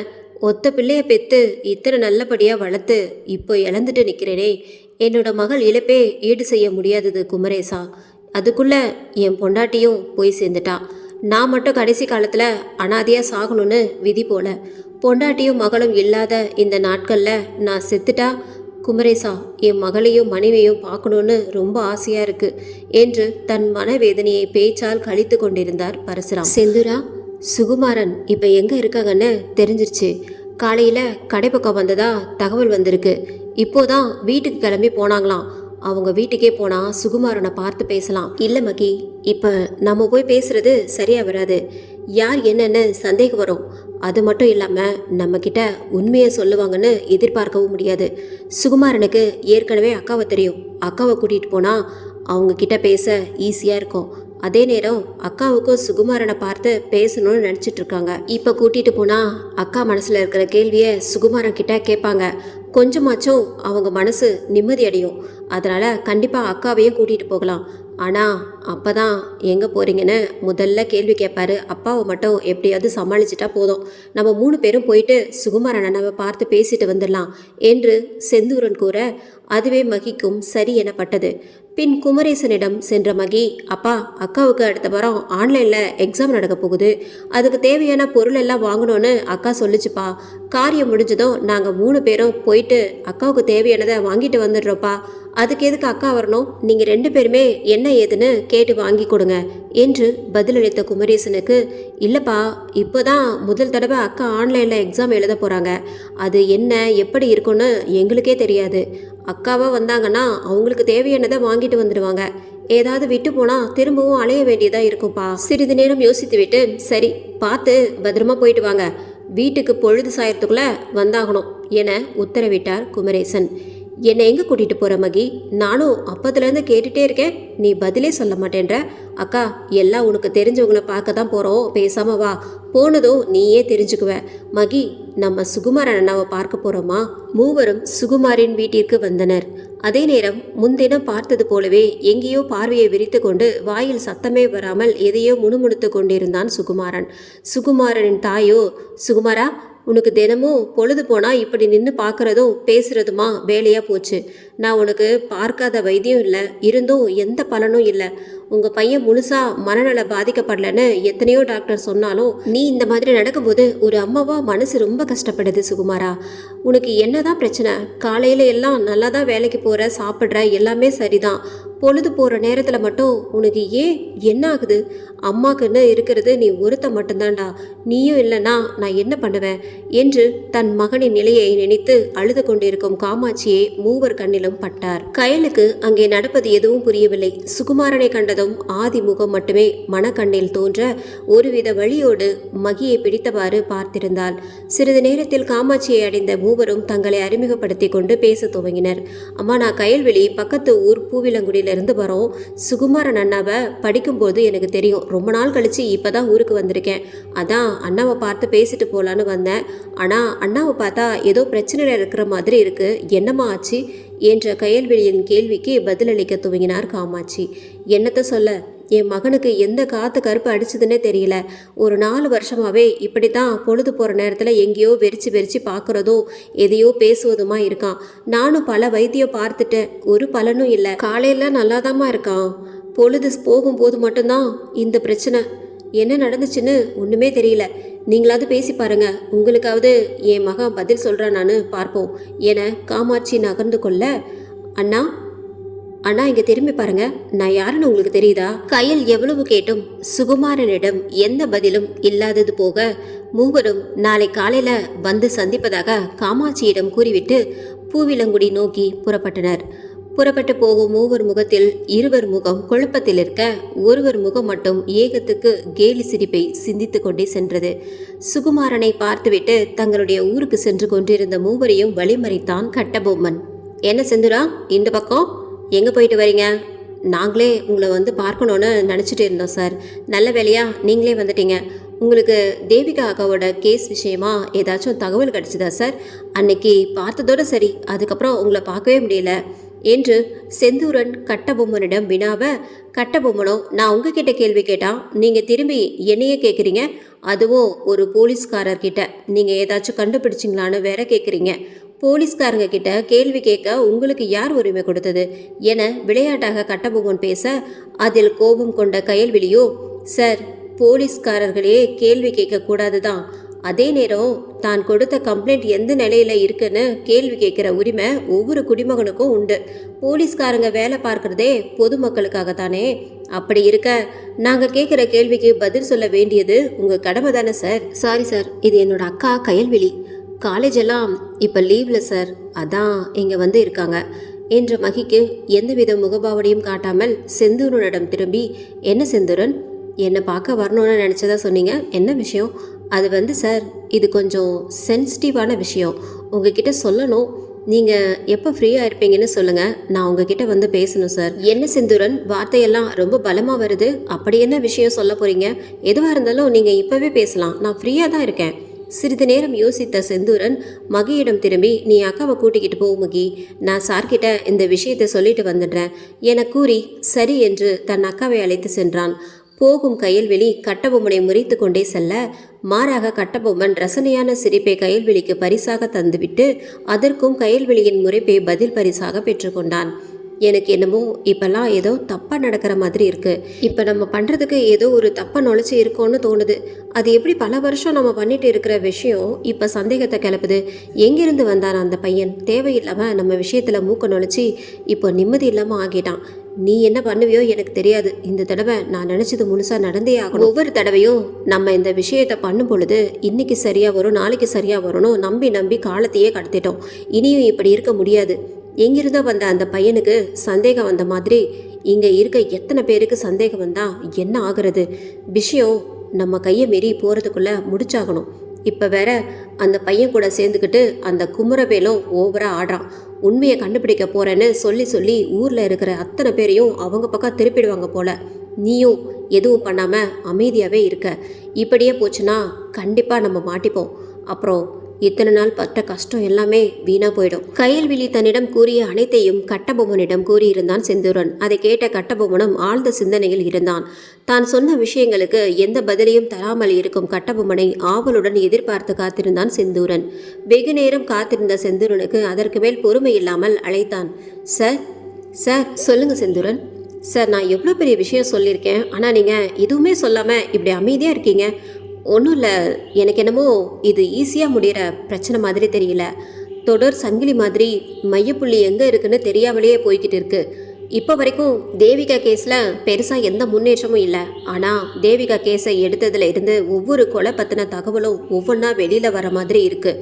இது நல்லதுக்கா இல்லை கெட்டதுக்கானே தெரியல. ஆனால் தப்பு பண்ணுறவங்க பேய் பிசாசுன்னு பழியா அதுங்க மேலே போட்டுட்டு நிம்மதியாக சுற்றுறாங்க. இதை இத்தோடு நிறுத்தியாகணும் சார். அதுக்காக தான் அக்கா என்கிட்ட சொன்ன விஷயங்களை உங்ககிட்ட சொல்லியிருக்கேன். ஆனால் இதில் அக்காவுக்கு எந்த பாதிப்பும் வராமல் பார்த்துக்கோங்க சார். ஏற்கனவே அக்கா ரொம்ப மன உளைச்சலில் இருக்காங்க. தன்னால தான் ஆதிக்கு இந்த மாதிரி ஆச்சுன்னு தினமும் அழுதுட்ருக்காங்க. அவங்க படுற கஷ்டத்தை பார்க்கவே முடியல. இதில் அவங்க தெரிஞ்சும் எந்த தப்பும் பண்ணலை. தயவு செஞ்சு இந்த கேஸை எப்படியாவது முடிச்சு கொடுங்க. அதே நேரம் அக்காவுக்கு எந்த பாதிப்பும் வரவிடாமல் பார்த்துக்கோங்க. எனக்கு புரியுது செந்தூரன், இதில் உன்னோட அக்காவை எந்த விதத்திலும் நான் ஈடுபடுத்த மாட்டேன். அதே நேரம் கயல்வெளிக்கிட்ட நான் பேசணும். அவங்கக்கிட்ட தம்பியா உங்களுக்கு கிடைச்ச பதிலை விட போலீஸ்காரனா எனக்கு இன்னும் அதிக பதில் கிடைக்கும்னு நம்புகிறேன். என்னால் முடிஞ்ச வரைக்கும் இதில் உங்களை சம்மந்தப்படுத்தாமல் பார்த்துக்கிறேன். நாளைக்கோ இல்லை உங்களால் எப்போ முடியுமோ அப்போ கையில் வெளியே கூட்டிகிட்டு வாங்க. நான் அவங்கக்கிட்ட பேசணும். நாளைக்கு நீங்கள் சுகுமாரனை பார்க்கும்போது எனக்கு கால் பண்ணுங்க, நானும் வரேன். அப்புறம் எனக்கு கயல்வெளி நம்பர் வேணும். ஆதியை பத்திர தகவலை தெரிஞ்சுக்க கண்டிப்பாக எனக்கு உதவியாக இருக்கும். சரிங்க சார், நான் அக்காவோட நம்பர் உங்களுக்கு அனுப்பி வைக்கிறேன். இதை பற்றி அக்கா கிட்ட சொல்லியும் வைக்கிறேன். இல்லை வேண்டாம் செந்தூரன், என்கிட்ட நம்பர் இருக்கிறத உங்கள் அக்கா கிட்ட சொல்லாதீங்க. நீங்கள் முன்னாடியே சொன்னீங்கன்னா பயத்தில் என்னை அவாய்ட் பண்ண வாய்ப்பு இருக்குது. ஸோ நீங்கள் நம்பர் அனுப்பிவிடுங்க, நான் யோசிக்கிறேன். இந்த கேஸில் இருந்து உங்களுக்கு எந்த பாதிப்பும் வராமல் நான் பார்த்துக்கிறேன். கட்டபொம்மனின் பேச்சை மறுக்க முடியாமல் சரி என்று கூறிவிட்டு அங்கிருந்து கிளம்பினான் செந்தூரன். மறுநாள் கயல்வெளியும் சுகுமாரனை பெரும் ஏக்கத்தோடு பார்த்து அழைத்தாள். அண்ணா. முதலில் அந்த வார்த்தையை உள்வாங்காத சுகுமாரன் கயல்வெளியின் இரண்டாவது அழைப்பில் திரும்பி கயல்வெளியை பார்க்க சுகுமாரனின் முகத்தில் முதலில் அதிர்ச்சி, பின் சோகம், கடைசியில் கண்ணீரில் நின்றது. வழக்கம் போல சுகுமாரனின் கண்கள் அவன் கடையில் இருந்து 4 கடை தள்ளி இருக்கும் ஆதியின் கடையை நோட்டமிட்டது. அக்கடையோ எப்பொழுதும் போல் அடைத்து வைக்கப்பட்டிருந்தது. கயல், எப்படி இருக்க? நீ படிக்க போயிட்டதா கேள்விப்பட்டேன். படிப்பெல்லாம் முடிஞ்சுதா? என்ன இந்த ஊர் பக்கமே வராம போயிட்ட என்று சுகுமாரன் கேட்டுக்கொண்டே செல்ல, நேத்து நாங்க வந்தது ஞாபகம் இல்லையாண்ணா என்ற மகியின் கேள்விதான் அவனின் பேச்சை நிறுத்தியது. எதுவும் பேசாமல் தலையை கவிழ்ந்து இருந்த சுகுமாரனின் அருகில் சென்ற கயல்வெளி, அண்ணா நான் உங்ககிட்ட கொஞ்சம் பேசணும். வேற எங்கேயாவது போகலாமா? இவங்க 2 பேரும் என்னோட தம்பிங்க. நேத்தே உங்களை பார்க்க வீட்டுக்கு வந்தோம். ஆனால் பேசக்கூடிய நிலைமையில நீங்கள் இல்லை. அதனால தான் இன்னைக்கு கடைக்கு வந்திருக்கோண்ணா. சொல்லு கையல், என்கிட்ட நீ என்ன கேட்க போறேன்னு நல்லாவே தெரியும். இருந்தாலும் உன் வாயால் கேள்வி வரணும்னு நினைக்கிறேன். சொல்லு, என்ன தெரியணும்? அண்ணா, அன்னைக்கு நீங்கள் ஆதியை பார்த்தீங்களா? என்னதான் நடந்துச்சு என் ஆதிக்கு? உங்களை பார்க்க தான் நான் அனுப்பி வச்சேன். ஆனால் அவளை நான் பார்க்கவே முடியாத இடத்துக்கு அனுப்ப தான் அன்னைக்கு அவ்வளோ அவசரமாக கூட்டிகிட்டு வந்தேன்னு சத்தியமாக எனக்கு தெரியாது. சொல்லுங்கண்ணா, என்ன நடந்துச்சு? அன்னைக்கு நான் ஆதியை பார்த்தேன் கையல். அவள் வந்ததுலேருந்து சீக்கிரமாக போகணும்னு துடிச்சா. ஆனால் உண்மையாகவே என்னை விட்டு போவான்னு நினைக்கல என கண்கள் கலங்கி சுகுமாரன் பேச, திடீரென ஒருவன் வந்ததும் புரியாது அவனை பார்க்க வந்த கட்டபொம்மன் மகியும் செந்தூரனும் வரவேற்று அறிமுகப்படுத்தினர். சுகுமாரனுக்கு செந்தூரன் ஏற்கனவே வீட்டிலிருந்து கிளம்பும் பொழுது கட்டபொம்மனுக்கு தாங்கள் செல்லும் இடத்தை சொல்லியிருந்தான். சொல்லுங்க சுகுமாரன், அன்னைக்கு என்ன நடந்துச்சு என்று கட்டபொம்மன் கேள்வி எழுப்ப, என்ன கையில், இந்த அண்ணன் மேல சந்தேகமா? நீங்க வந்ததும் இல்லாம திடீர்னு ஒரு போலீஸ்காரர் வந்து என்னை விசாரிக்கிறாரு. என்னோட ஆதிக்கு தெரியும் நான் அவளை எவ்வளோ காதலிச்சேன்னு. அவளை கொல்ல எனக்கு எந்த அவசியமும் இல்லை கையல் என்று சுகுமாரன் கூற, அவனது கேள்விக்கு கையல் பதிலளிக்கும் முன்னரே கட்டபொம்மன், இங்க பாருங்க, நான் போலீஸ்காரன் தான். பூவிலங்குடி கிராமத்துல நடக்கிற கொலைகளை பற்றி விசாரிக்க வந்த போலீஸ்காரன். ஆனா இப்போ ஒரு போலீஸ்காரனா மட்டும் வரல, செந்தூரன் மகி 2 பேரோட நல விரும்பியாவும் இங்க நிற்கிறாங்களே மேடம், கயல்விழி மேடம், அவங்க மன உளைச்சல் போக்கவும் தான் வந்திருக்கேன் என கயல்விழியை ஊரக்கண்ணால் பார்த்தவாறே கூறினான். கட்டபொம்மன் தன்னை பார்ப்பதை அறிந்தும் கயல்விழி அவன் பக்கமே திரும்பவில்லை. இருந்தும் கட்டபொம்மனின் பேச்சுக்களை மட்டுமே அவள் காதுகள் கேட்டுக்கொண்டிருந்தது. எதுவோ சார், நடந்த உண்மையை சொல்ல எனக்கு எந்த தயக்கமும் இல்லை. அன்னைக்கு நான் அவசரமாக ஊருக்கு போகிறதால ஆதியை பார்க்க போனேன். ஆதி கூட பேசிட்டே இருக்கும்போது என்னவோ வித்தியாசமாக ஒரு சத்தம் வந்துச்சு. உடனே ஆதி ரொம்ப பயப்பட ஆரம்பிச்சிட்டா. எனக்கு அந்த சத்தம் பயமாக இருந்தாலும் ஆதிக்கு தைரியம் சொல்லிட்டே இருந்தேன் சார். திடீர்னு கேட்ட சத்தம் நின்றுடுச்சு. உடனே ஆதி என்ன அங்கிருந்து கிளம்ப சொல்லிட்டா. நான் உன்னை விட்டுட்டு போறேன்னு எவ்வளோ சொன்னேன் சார். அவ தான் கேட்கவே இல்லை. நானும் சரின்னு அவ பேச்சுக்கு சம்மதிச்சு கிளம்பிட்டேன். ஆனா நான் கிளம்பினது எவ்வளோ பெரிய தப்புன்னு மறுநாள் தான் புரிஞ்சுக்கிட்டேன் என அன்று நடந்த நிகழ்வை அசை போட்ட சுகுமாரனின் நெஞ்சில் 1000 அம்புகளை ஒரே நேரத்தில் குத்தியது போன்ற வலி உண்டானது. அதெல்லாம் சரி சுகுமாரன், உங்களுக்கு ஆதி இறந்தது எப்படி தெரியும்? அவளை அன்னைக்கு பார்த்ததும் என்னால் சரியாக பேச முடியல சார். அதான் அவகிட்ட நாளைக்கு நம்ம எப்போவும் சந்திக்கிற இடத்துக்கு வான்னு சொல்லிட்டு வந்தேன். அது அவங்க ஊர் பக்கத்தில் இருக்கிற இடம்தான். மறுநாள் அவள் வருவான்னு நானும் அங்கே போனேன். ரொம்ப நேரமாக காத்திருந்தேன். ஆதி வரவே இல்லை. எனக்கு ஊருக்கு போக மணி ஆச்சு சார்.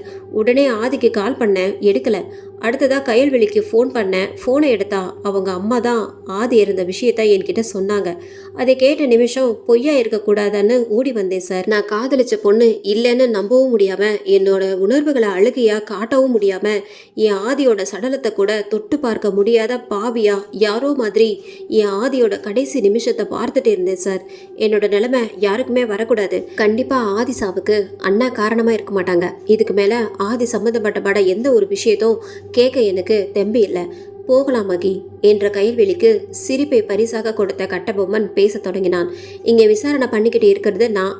பாதியிலே விட்டுட்டு கிளம்ப சொல்ற. இந்த உரிமையை உங்க அக்காவுக்கு யார் கொடுத்தது மகி? உரிமையை பற்றி பேசுறவங்களுக்கு இது தெரியாது போல என்று கட்டபொம்மன் பேச, உணர்வற்ற பார்வையை கட்டபொம்மன் மீது செலுத்திவிட்டு அமைதியாக அங்கிருந்து நகர்ந்தாள் கயல்விழி. கயல்விழி செல்வதையே பார்த்து கொண்டிருந்த மகியும் செந்தூரனும் அவள் பின்னாலேயே செல்ல, கட்டபொம்மன் சுகுமாரனிடம் திரும்பி, சரி சுகுமாரன், நீங்க சொல்றத நான் நம்புறேன். அன்னைக்கு நடந்ததை நீங்க முழுசா சொல்லலன்னு மட்டும் எனக்கு நல்லா தெரியும். ஆதிய இவ்வளோ காதலிச்சுட்டு இன்னும் எதற்காக மறைக்கிறீங்கன்னு புரியல. மேற்கொண்டு எனக்கு ஏதாவது தகவல் தேவைப்பட்டா உங்ககிட்ட கேட்குறேன். உங்களுக்கு ஏதாச்சும் தகவல் தெரிஞ்சா என்கிட்ட மறைக்காம சொல்லுங்க என்று கூறிவிட்டு அவர்களுக்கு பின்னாலே கட்டபொம்மனும் சென்றார். கயல்வெளி கைபேசியில் அழைப்புக்கான மணி அடிக்க சுயம் பெற்றவள் யார் என்று பார்க்க புது நம்பராக இருந்தது. ஒருவித யோசனையோடு கைபேசியை அழுத்தியவளுக்கு மறுமுனையில் இருந்து, என்ன மேடம் ரொம்ப யோசனை போல, சீக்கிரமா ஃபோனை எடுத்துட்டீங்க. இப்படி தான் ஒரு அவசரத்துக்கு ஃபோன் பண்ணா லேட் பண்ணுறதா? உங்களுக்கு யார் என்னோட நம்பரை கொடுத்தது? பரவாயில்லையே மேடம், ரொம்ப ஷார்ப்பாக தான் இருக்கீங்க. உங்களுக்கு யார் என்னோட நம்பர் கொடுத்தாங்கன்னு கேட்டேன். இது என்னடா கொடுமையாக இருக்குது. ஒரு போலீஸ்காரனுக்கு நம்பர் கண்டுபிடிக்கிறதா ஒரு கஷ்டம். உங்ககிட்ட கொஞ்சம் பேசணுன்னு ஒன்றும் நம்பர் வாங்கல. போலீஸ்காரனா மட்டும்தான் பேசுவேன், கவலைப்படாதீங்க. நான் எதுக்கு கவலைப்படணும் மிஸ்டர் கட்டபொம்மன்? நீங்கள் எப்படி பேசினாலும் என்கிட்ட இருந்து உங்களுக்கு சாதகமான பதில் வராது. சரி சரி, நம்ம சண்டையை அப்புறம் வச்சுக்கலாம். எனக்கு முக்கியமாக ஒரு விஷயம் கேட்கணும் உங்ககிட்ட. அதுக்காக தான் இப்போ கால் பண்ணேன். நமக்குள்ளே சண்டை போடக்கூட எதுவுமே இல்லை. கயல் பி சீரிஸ். சரி, என்னன்னு சொல்லுங்கள். எதை பற்றி கேட்கணும்? இன்னைக்கு நம்ம சுகுமாரனை பார்த்து பேசணும் இல்லையா? அதில் சுகுமாரன் மேலே ஏதாவது சந்தேகம் வந்துச்சா அவனுக்கு என கட்டபொம்மன் கேள்வி எழுப்ப, இல்லை அண்ணா மேலே எனக்கு எந்த சந்தேகமும் வரல. அதே நேரம் அண்ணா எதையோ மறைச்சு பேசுகிறாங்களோன்னு தோணுது சார் என்று பதிலளித்தாள் கயல்விழி. எது மறைக்கிறாங்கன்னு ஏதாச்சும் ஐடியா இருக்கா? மறுநாள் அண்ணா அங்கே போனதோ வேற என்னமோ நடந்திருக்கு. அதை நம்மக்கிட்ட சொல்லாமல் மறைக்கிறாங்களோன்னு தோணுது சார். அன்னைக்கு ஏதோ பெருசாக நடந்திருக்கு. அதனால தான் அண்ணா அந்த மாதிரி வித்தியாசமாக நடந்துக்கிறாங்க. அடுத்து என்ன பண்ணுறதுன்னு சத்தியமாக தெரியல என்று கயல்விழி சோகமாக முடிக்க, மேடம் சோகமாக இருக்க வேண்டியது நாங்கள், நீங்கள் இல்லை. இப்போ வரைக்கும் இந்த கேஸில் ஒரு தகவலும் கிடைக்காம ராத்திரி நிம்மதியாக தூங்க கூட முடியல. இந்த கேஸை முடிக்காமல் விட்டால் மேலிடத்துலேருந்து 1000 கேள்வி வரும். அடுத்தது என்ன நடக்க போகுதுன்னு நாங்களே பதட்டமாக இருந்தால் இவங்க இப்போ தான் சோகமாக இருக்காங்கன்னு சிரிப்பு காட்டுறாங்க என கேலி தோணியில் கயலை வார, அதில் கோபம் கொண்டவளோ, நீங்களாம் கடைசி வரைக்கும் இப்படியே மற்றவங்களை கேலி பேசத்தான் லாய்க்கு. போலீஸ்காரங்களா லட்சணமாக இந்த நேரம் இந்த கேஸை முடிக்காமல் எங்கள் பின்னாடி வந்துட்டு இருந்தா இப்படி தான் நடக்கும். உங்களை மாதிரி ஆளுக்கிட்ட கம்ப்ளைண்ட் கொடுத்த என் தம்பிங்களை சொல்லணும் என கட்டபொம்மனை திட்டியதோடு நில்லாமல் அவன் ஏதோ பேச வரும் நேரம் பட்டன அழைப்பை துண்டித்தாள். என்ன மகி, ஏதோ தீவிரமாக யோசிக்கிற போல, என்னன்னு சொல்லு, நானும் ஏதாச்சும் யோசிக்கிறேன் என்று மகியின் நெடுநேர யோசனையை பார்த்து வினாவிய செந்தூரனுக்கு, புதுசாக என்னடா யோசிக்க போகிறேன், எல்லாமே இங்கே நடக்கிற விஷயத்தை பற்றி தான். எனக்கு என்னமோ சுகுமார் அண்ணன் சொன்னதில் ஏதோ நெருடலாக இருக்கிற மாதிரியே இருக்குது. மறுநாள் அங்கே போனதா சொல்கிறாங்க, ஆனால் அவங்களுக்கு ஒன்றுமே ஆகலை. ஏதோ தன்னை அடிச்சதா சொல்கிறாங்க. அடித்தது ஏன் கொல்லாமல் விட்டுச்சு செந்தூரா? எனக்கும் நீ சொல்கிற பாயிண்ட்டு சரின்னு தான் படுது மகி. அதுவும் இல்லாமல் ஏதோ சத்தம் வந்ததா சொன்னாங்க. அப்போ ராத்திரி நேரத்தில் அங்கே யார் போனாலும் அந்த சத்தம் கேட்குமா? அன்னைக்கு ஆதி அக்கா கூட பேசிட்டு இருக்கும் பொழுதே இதே சத்தம் கேட்டதா சொன்னாங்க. ஸோ ராத்திரி நேரத்தில் அங்கே ஏதோ ஒரு சத்தம் கேட்குது, நம்ம போனாலும் கண்டிப்பாக கேட்கும். சட்டனை எழுந்து நின்ற செந்தூரன், அப்போது நம்ம 2 பேரும் அங்கே போனாதான் என்ன? அது மட்டும் இல்லாமல் அந்த சத்தத்தை நம்ம ஆதாரமாக எடுத்துகிட்டு வந்து கட்டபொம்மன் சார்கிட்ட கொடுக்கலாம். இல்லையா அந்த சத்தம் எங்கிருந்து வருதுன்னு நம்ம கண்டுபிடிக்க ட்ரை பண்ணலாம். நம்ம அங்கே போனால் ஏதாச்சும் ஒன்று கிடைக்கும்னு தோணுது செந்தூரன். ஆமாம் மகி, கண்டிப்பாக நம்ம அங்கே போனால் ஏதாச்சும் கிடைக்கும். இன்று இரவு அங்கு செல்வதற்கு முடிவு செய்தனர். பகல் 12இல் வெயில் உச்சத்தில் இருப்பது போல் இரவு 12இலும் உச்சபட்ச இருட்டை வானமும் நிலவும் தெளித்திருக்க ஒருவர் உருவமே இருவராய் தெரிய நடந்து கொண்டிருந்த மகியும் செந்தூரனும் நால்வராய் காட்சியளித்தனர். வந்த இருவர் மனதிலும் சொல்ல முடியாத பயமும் நடுக்கமும் இருந்தது என்னவோ உண்மை. பகலில் பார்த்த இடம் இப்பொழுது ஏதோ வித்தியாசமாக காட்சியளிப்பது போல் பிரமை தோன்றியது இருவருக்கும். எதுவும் பேசிக்கொள்ளாமல் இருவரும் கிணற்றை நோக்கி நகர கேட்டது இருவருக்கும் அந்த சத்தம். கேட்ட நொடி திடுக்கிட்டு ஆளுக்கு ஒரு பக்கம் திரும்ப செந்தூரனின் தலையில் பலமாக ஏதோ ஒன்று விழுந்தது. விழுந்த வேகத்தில் செந்தூரன் கத்திக்கொண்டே மகியின் கையை பிடித்து மேலே பார்க்க மரங்கள் இல்லாத வெட்ட வெளியான நிலவே தெரிந்தது செந்தூரனுக்கு. எதுவும் புரியாமல் முழித்த இருவரும் ஒருவரை நோக்கி ஒருவர் வர நினைக்க நடுவில் வந்து நின்றது கிணற்றில் நீர் எடுக்க உதவும் சணல் கயிறு.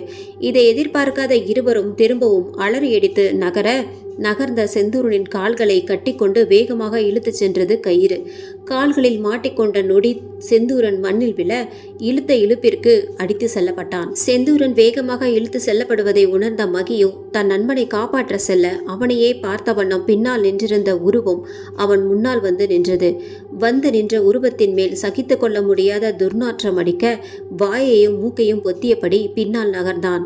அவன் பின்னால் நகர அவனையே நெருங்கிய அந்த உருவம் ஒரு கட்டத்திற்கு மேல் பொறுமை இல்லாமல் மகியின் கழுத்தில் கத்தியை பாய்ச்ச சுதாரித்த மகியோ விலகி நிற்க நினைத்து தன்னை அறியாமல் தடுமாறி விழுந்தான். அங்கே இழுத்து செல்லப்பட்ட செந்தூரனோ அசுர வேகத்தில் இருந்த மரத்தில் பட்டென அடிக்கப்பட்டான். அடிக்கப்பட்டதும் கீழே விழுந்த செந்தூரனுக்கு தலையிலிருந்து ரத்தம் வர ஆரம்பித்தது. அந்த உருவம் பின்னால் திரும்பி பார்த்ததுதான் தாமதம். அந்த உருவத்தின் எதிரில் நின்ற செந்தூரனோ சட்டனை இரும்பை கொண்டு ஓங்கி அடித்தான். மகியை தாக்கிய உருவத்தை ஓங்கி அடிக்க அதுவும் பதிலுக்கு செந்தூரனை அடிக்க சூழ்நிலையை உணர்ந்த செந்தூரன் தன் நண்பனை காப்பாற்ற வேண்டிய கட்டாயத்தில் அங்கிருந்த கடப்பாறையால் திரும்பவும் பலம் கொண்டு அந்த உருவத்தின் கையில் அடித்துவிட்டு மகியை எழுப்ப சென்றான். அந்த உருவமோ வழியிலும் இனிமேல் இங்கு இருப்பது தனக்கு ஆபத்து என்பதை உணர்ந்து அங்கிருந்து மெல்ல மெல்ல நகர்ந்து சென்றது. ஏண்டா, ஒருத்தனை கிணத்துல அடிச்சு தூக்கி போட உனக்கு துப்பு இல்லையா? இதில் நீ அவனை ஒழுங்கா கிணத்துல போடாமல் விட்டதால தப்பிச்சு வந்து உன்னை அடித்ததும் இல்லாமல் என்னையும் சேர்த்து அடிச்சிட்டான். இதில் மகியும் எழுந்தா பிரச்சனை பெருசாகிடும் தான் நானும் தப்பிச்சு வர வேண்டியதாக போச்சு. நம்ம 2 பேரும் அவங்க கண்ணில் மாட்டி இருந்தோம். நம்ம இத்தனை வருஷம் திட்டம் தவிடு பொடியாகி இருக்கோம். இருந்தாலும் இவ்வளோ தைரியமாக வந்து நம்மளையே அடிச்சுட்டு தப்பிச்சு போன அவங்கள சும்மா விடக்கூடாது. இவனுங்களை வேற தப்பிக்க விட்டுட்டோமே, நாளைக்கு ஊருக்குள்ளே போய் என்ன சொல்லுவாங்களோ. நம்ம அடித்த அடியில் அவனுங்க எந்திரிக்கவே 2 நாள் ஆகும். அதுக்குள்ளே அவங்க சொன்னாலும் நம்ப முடியாத அளவுக்கு ஏதாச்சும் பண்ணியே ஆகணும். முதல்ல இங்கேருந்து கிளம்பலாம். இங்கே இருக்கிறது அவ்வளவு நல்லதில்லை. ஆமாம், அப்படியே நமக்கு அடி கம்மி பாரு. நம்ம எந்திரிக்கவே 1 நாள் ஆகும். வாடா பேசாம. பூவிலாங்குடி கிராமத்தில் இருந்து 12 கிலோமீட்டர் தொலைவில் இருக்கும் அரசு மருத்துவமனையில் அனுமதிக்கப்பட்டிருந்தனர் மகியும் செந்தூரனும். கயலின் அம்மாவின் அழுகைதான் அந்த மருத்துவமனையே திரும்பி பார்க்கும் அளவிற்கு ஓயாமல் இருந்தது. செந்தூரனுக்கு தலையில் அடிபட்டு இருக்க கால்களிலும் கைகளிலும் ஆங்காங்கே சிறு சிறு காயங்கள். மகிக்கு தான் அதிக அளவு சேதாரங்கள் ஏற்பட்டிருந்தது.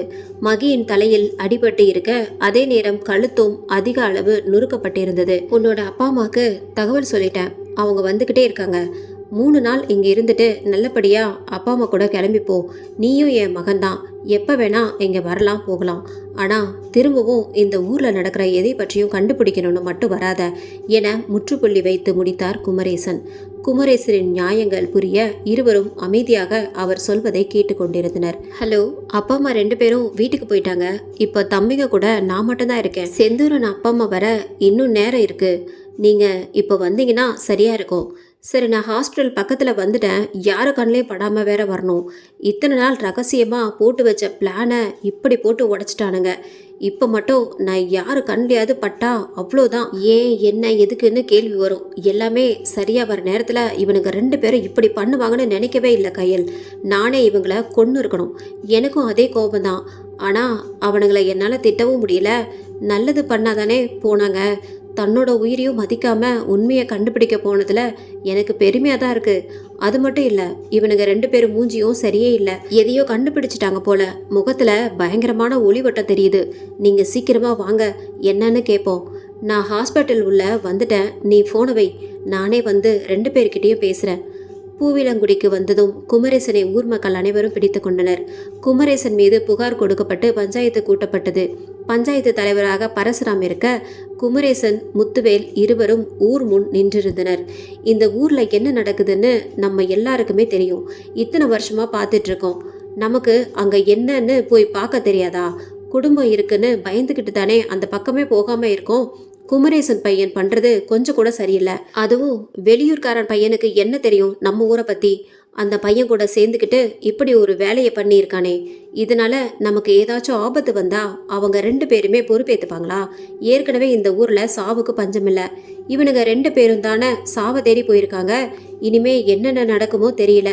இதற்கான தண்டனை கண்டிப்பா குமரேசனுக்கு கொடுத்து தான் ஆகணும். அப்போதான் இனிமே யாரும் இந்த மாதிரி வேலையை செய்ய மாட்டாங்க என பஞ்சாயத்தில் நின்றிருந்த ஒருவர் கூற, பரசுராமோ குமரேசனை பார்த்து, நீ என்ன சொல்ற குமரேசா? இதில் நான் சொல்றதுக்கு என்ன இருக்கு? என் மகன் பண்ணது தப்பு தான். அதுக்கான தண்டனையா என்ன கொடுத்தாலும் நான் ஏத்துக்கிறேன். சிறிது நேரம் யோசித்த பரசுராம், இங்க பாருங்க, குமரேசனை நமக்கு நல்லாவே தெரியும். இவ்வளோ நாளா நம்ம ஊர்ல நல்ல மதிப்பா வாழ்ந்துட்டு இருக்காரு. அவரால் நமக்கு எந்த பிரச்சனையும் வந்ததில்லை. இப்போ அவரோட மகன் தெரியாம ஒரு தப்பு பண்ணிட்டான். அதுக்காக குமரேசனை தண்டிக்கிறது எந்த விதத்திலும் நியாயமாக்காது. மகேஷ் பண்ண தப்புக்கு இப்ப தண்டனையா ஹாஸ்பிட்டல்ல இருக்கான். குமரேசன் மட்டும் இனி என் மகன் எந்தவித பிரச்சனையும் பண்ண மாட்டான்னு உறுதியா சொன்னா போதும். அதே மாதிரி கொடுத்த அந்த போலீஸ் கம்ப்ளைண்ட்டையும் திரும்ப வாங்கிக்கணும். ஏன்னா போலீஸ் அது இதுன்னு போனா திரும்பவும் என்ன ஏதுன்னு நம்மளை சாகடிப்பாங்க. முடிஞ்ச வரைக்கும் அதை விட்டு ஒதுங்கி இருக்கிறது தான் நமக்கு நல்லது. குமரேசன் வார்த்தை மேல எனக்கு நம்பிக்கை இருக்கு. இதை மட்டும் குமரேசன் உறுதியா சொன்னா போதும். என் மேல நம்பிக்கை வச்சு இப்படி ஒரு வார்த்தை சொன்னதற்கு ரொம்பவும் நன்றி பரசுராம். என் மகனால இனிமே இந்த ஊர்ல எந்த பிரச்சனையும் வராது. அப்படியே ஏதாச்சும் வந்தா இனிமே இந்த ஊர் பக்கமே நான் வரமாட்டேன். இது என்னோட மகள் கையல்விழி மேல சத்தியம் என்று ஊர் பஞ்சாயத்திடம் உறுதியளித்தார் குமரேசன். குமரேசனோட பேச்சை மீறி அவருடைய மகன் நடக்க மாட்டான்னு நம்புறேன். அதே மாதிரி இனிமே அந்த இடத்துக்கு யாருமே போக முடியாதபடி ஏதாச்சும் சாமியாரை கூட்டிட்டு வந்து முறைப்படி என்ன செய்யணுமோ அதை செஞ்சு அந்த இடத்துக்கு வேலி போடலாம். தவறியும் கூட யாரும் அங்க போக முடியாத மாதிரி பண்ணிடலாம். பரசுராமன் பேச்சிற்கு தலையசைத்த ஊர் மக்கள் இந்த முடிவை ஏற்றுக்கொண்டு கலைந்து செல்ல, பரசுராம், குமரேசன் இருவரும் ஒருவரை ஒருவர் பார்த்து வீட்டுக்கு சென்றனர். விஷயத்தை கேள்விப்பட்டு அரக பறக்க ஓடி வந்த கட்டபொம்மனை சோர்ந்து படுத்திருந்த மகியும் அவன் பக்கத்தில் அமர்ந்திருக்கும் செந்தூரனும் வரவேற்றனர். உங்களுக்கு என்னாச்சு? உங்களை ஏதோ பேய் அடிச்சதா சொல்றாங்க. எங்கேயும் போகாதீங்க, எதுவும் செய்யாதீங்கன்னு நான் முன்னாடியே சொல்லியிருந்தேன்ல. அதையும் மீறி 2 பேரும் போயிருக்கீங்க. அப்புறம் எதுக்கு என்கிட்ட வந்தீங்க? நீங்களே எல்லாத்தையும் கண்டுபிடிக்க வேண்டியது தானே. இவ்வளோ கேட்குறேன், இன்னமும் வாயை திறக்காம இருக்கீங்க. எனக்கு இப்போ பதில் வேணும் என ஆக்ரோஷமாக பேசும் கட்டபொம்மனுக்கு தலையை கவிழ்ந்தபடி பதில் கூற தொடங்கினான் செந்தூரன். சார், நாங்கள் உங்களை மதிக்காம ஒன்றும் அங்கே போகலை. அங்கே ஏதோ சத்தம் கேட்டதா அன்னைக்கு சுகுமாரன் அண்ணா சொன்னாங்க. அதான் அங்கே போனால் ஏதாச்சும் தகவல் கிடைக்கும், அதை உங்ககிட்ட தரலான்னு போனோம். ஆனால் நாங்கள் என்ன நினைத்தோமோ அதுக்கு அப்படியே எதிராக அங்கே நடந்துச்சு. நாங்கள் அந்த கிணத்துக்கிட்ட போனதும் ஏதோ ஒரு உருவம் என்னையும் இவனையும் அடிக்க ஆரம்பிச்சிருச்சு. கொஞ்ச நேரத்தில் என்னை அப்படியே தரன்னு இழுத்துட்டு போய் கிணத்துல தள்ளி விட்டுருச்சு சார். நல்ல வேலையா என்னோட கைகள் கட்டாமல் இருந்ததால நான் தப்பிச்சு மேலே வந்தேன். அப்போ கூட அந்த உருவம் நடந்துக்கிட்டு போச்சு சார். எனக்கு வந்த பயத்தில் என்ன பண்ணுறதுன்னு தெரியாமல் அதை அடிச்சுட்டு அப்படியே ஓடி வந்துட்டேன். கொஞ்ச தூரம் வந்து பார்த்தா அதே உருவம் மகியை கொல்ல பார்த்துட்டு இருந்துச்சு. என்னாலும் ஒன்றும் பண்ண முடியல சார். கைக்கு கடிச்சதை எடுத்து அடிச்சுட்டு மகியை கூட்டிட்டு அங்கேருந்து வந்துட்டேன். சத்தியமாக இது மனுஷன் பண்ண வாய்ப்பே இல்லை. ஒரு மனுஷனால ஒரே நேரத்தில் 2 பேரையும் அடிக்க முடியாதே. இங்கே யார் யாரோ என்னென்னவோ சொன்னாங்க சார். அதெல்லாம் உண்மை இல்லைன்னு நினச்சேன். கண்ணால் பார்த்ததுக்கப்புறம் சத்தியமாக சொல்கிறேன் சார், இனிமே இந்த ஊர் பக்கம் வர எனக்கு விருப்பம் இல்லை. 2 நாளில் டிஸ்சார்ஜ் பண்ணுறேன்னு சொல்லியிருக்காங்க. நான் அப்படியே என்னோட ஊரை பார்த்து போக போகிறேன். இனிமேல் எதுக்காகவும் இந்த ஊருக்குள்ளே நான் வரமாட்டேன். தயவு செஞ்சு நான் கொடுத்த கேஸை வாபஸ் வாங்கிக்கிறேன். என்னோட அப்பா அம்மாவும் ரொம்ப வருத்தப்பட்டு பேசினாங்க. அவங்களுக்கு நான் ஒரே பையன் சார். எனக்கும் ஏதாச்சும் ஆச்சுன்னா அவங்க ரொம்பவும் பாவம் சார். இதோட எல்லாத்தையும் முடிச்சுக்கலாம். எனக்கு எதையும் கண்டுபிடிக்க வேணாம். நான் கொடுத்த கம்ப்ளைண்ட்டை நானே திரும்ப வாங்கிக்கிறேன் சார். நீங்கள் எனக்காக இந்த ஒரு உதவி மட்டும் பண்ணுங்க என கைகளை கூப்பி கேட்கும் செந்தூரனை முறைத்தவரே, என்ன 2 பேரும் விளையாடுறீங்களா? நீங்களா வந்து கம்ப்ளைண்ட் கொடுத்தீங்க, இப்போ நீங்களே வேணான்னு சொல்கிறீங்க. கேட்டால் எல்லோரும் சொல்கிறா அதே பதிலையும் நீங்களும் சொல்கிறீங்க. அன்னைக்கு என்ன நடந்துச்சுன்னு உண்மையை சொல்லுங்க. உங்களை யாராவது மிரட்டினாங்களா? எதுவாக இருந்தாலும் சொல்லுங்க, நான் பார்த்துக்கிறேன். நீங்களே விட்டுட்டு போறே சொன்னாலும் நான் இந்த கேஸை விட மாட்டேன் என்று அவர்களுக்கு புரிய வைக்கும் நோக்கமோடு கட்டபொம்மன் பேச, தயவு செஞ்சு இந்த கேஸை வாபஸ் வாங்கிட்டு எங்களை இதிலிருந்து காப்பாற்றி விடுங்க சார் என மகியும் கைகூப்ப, வேறு வழியின்றி, என்னமோ 2 பேரும் பேசி வச்சுக்கிட்டு ஒரே பதிலை சொல்கிற மாதிரி இருக்கு. இந்த அளவுக்கு நீங்கள் கேட்டுக்கிட்டதால நானும் இதுக்கு சம்மதிக்கிறேன்.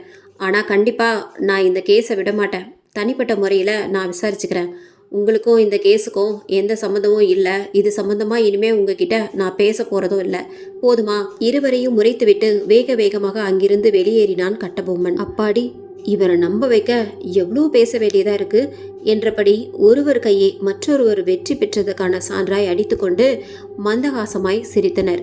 3 நாட்களுக்கு பிறகு செந்தூரன் அவனது சொந்த ஊருக்கே அழைத்து செல்லப்பட்டான். போகும் முன் குமரேசனுடன் காவல் நிலையத்திற்கு சென்று தேவிகா சம்பந்தமாக கொடுத்த கம்ப்ளைண்ட்டை வாபஸ் பெறுவதாக கடிதமும் எழுதி கொடுத்து விட்டான் செந்தூரன்.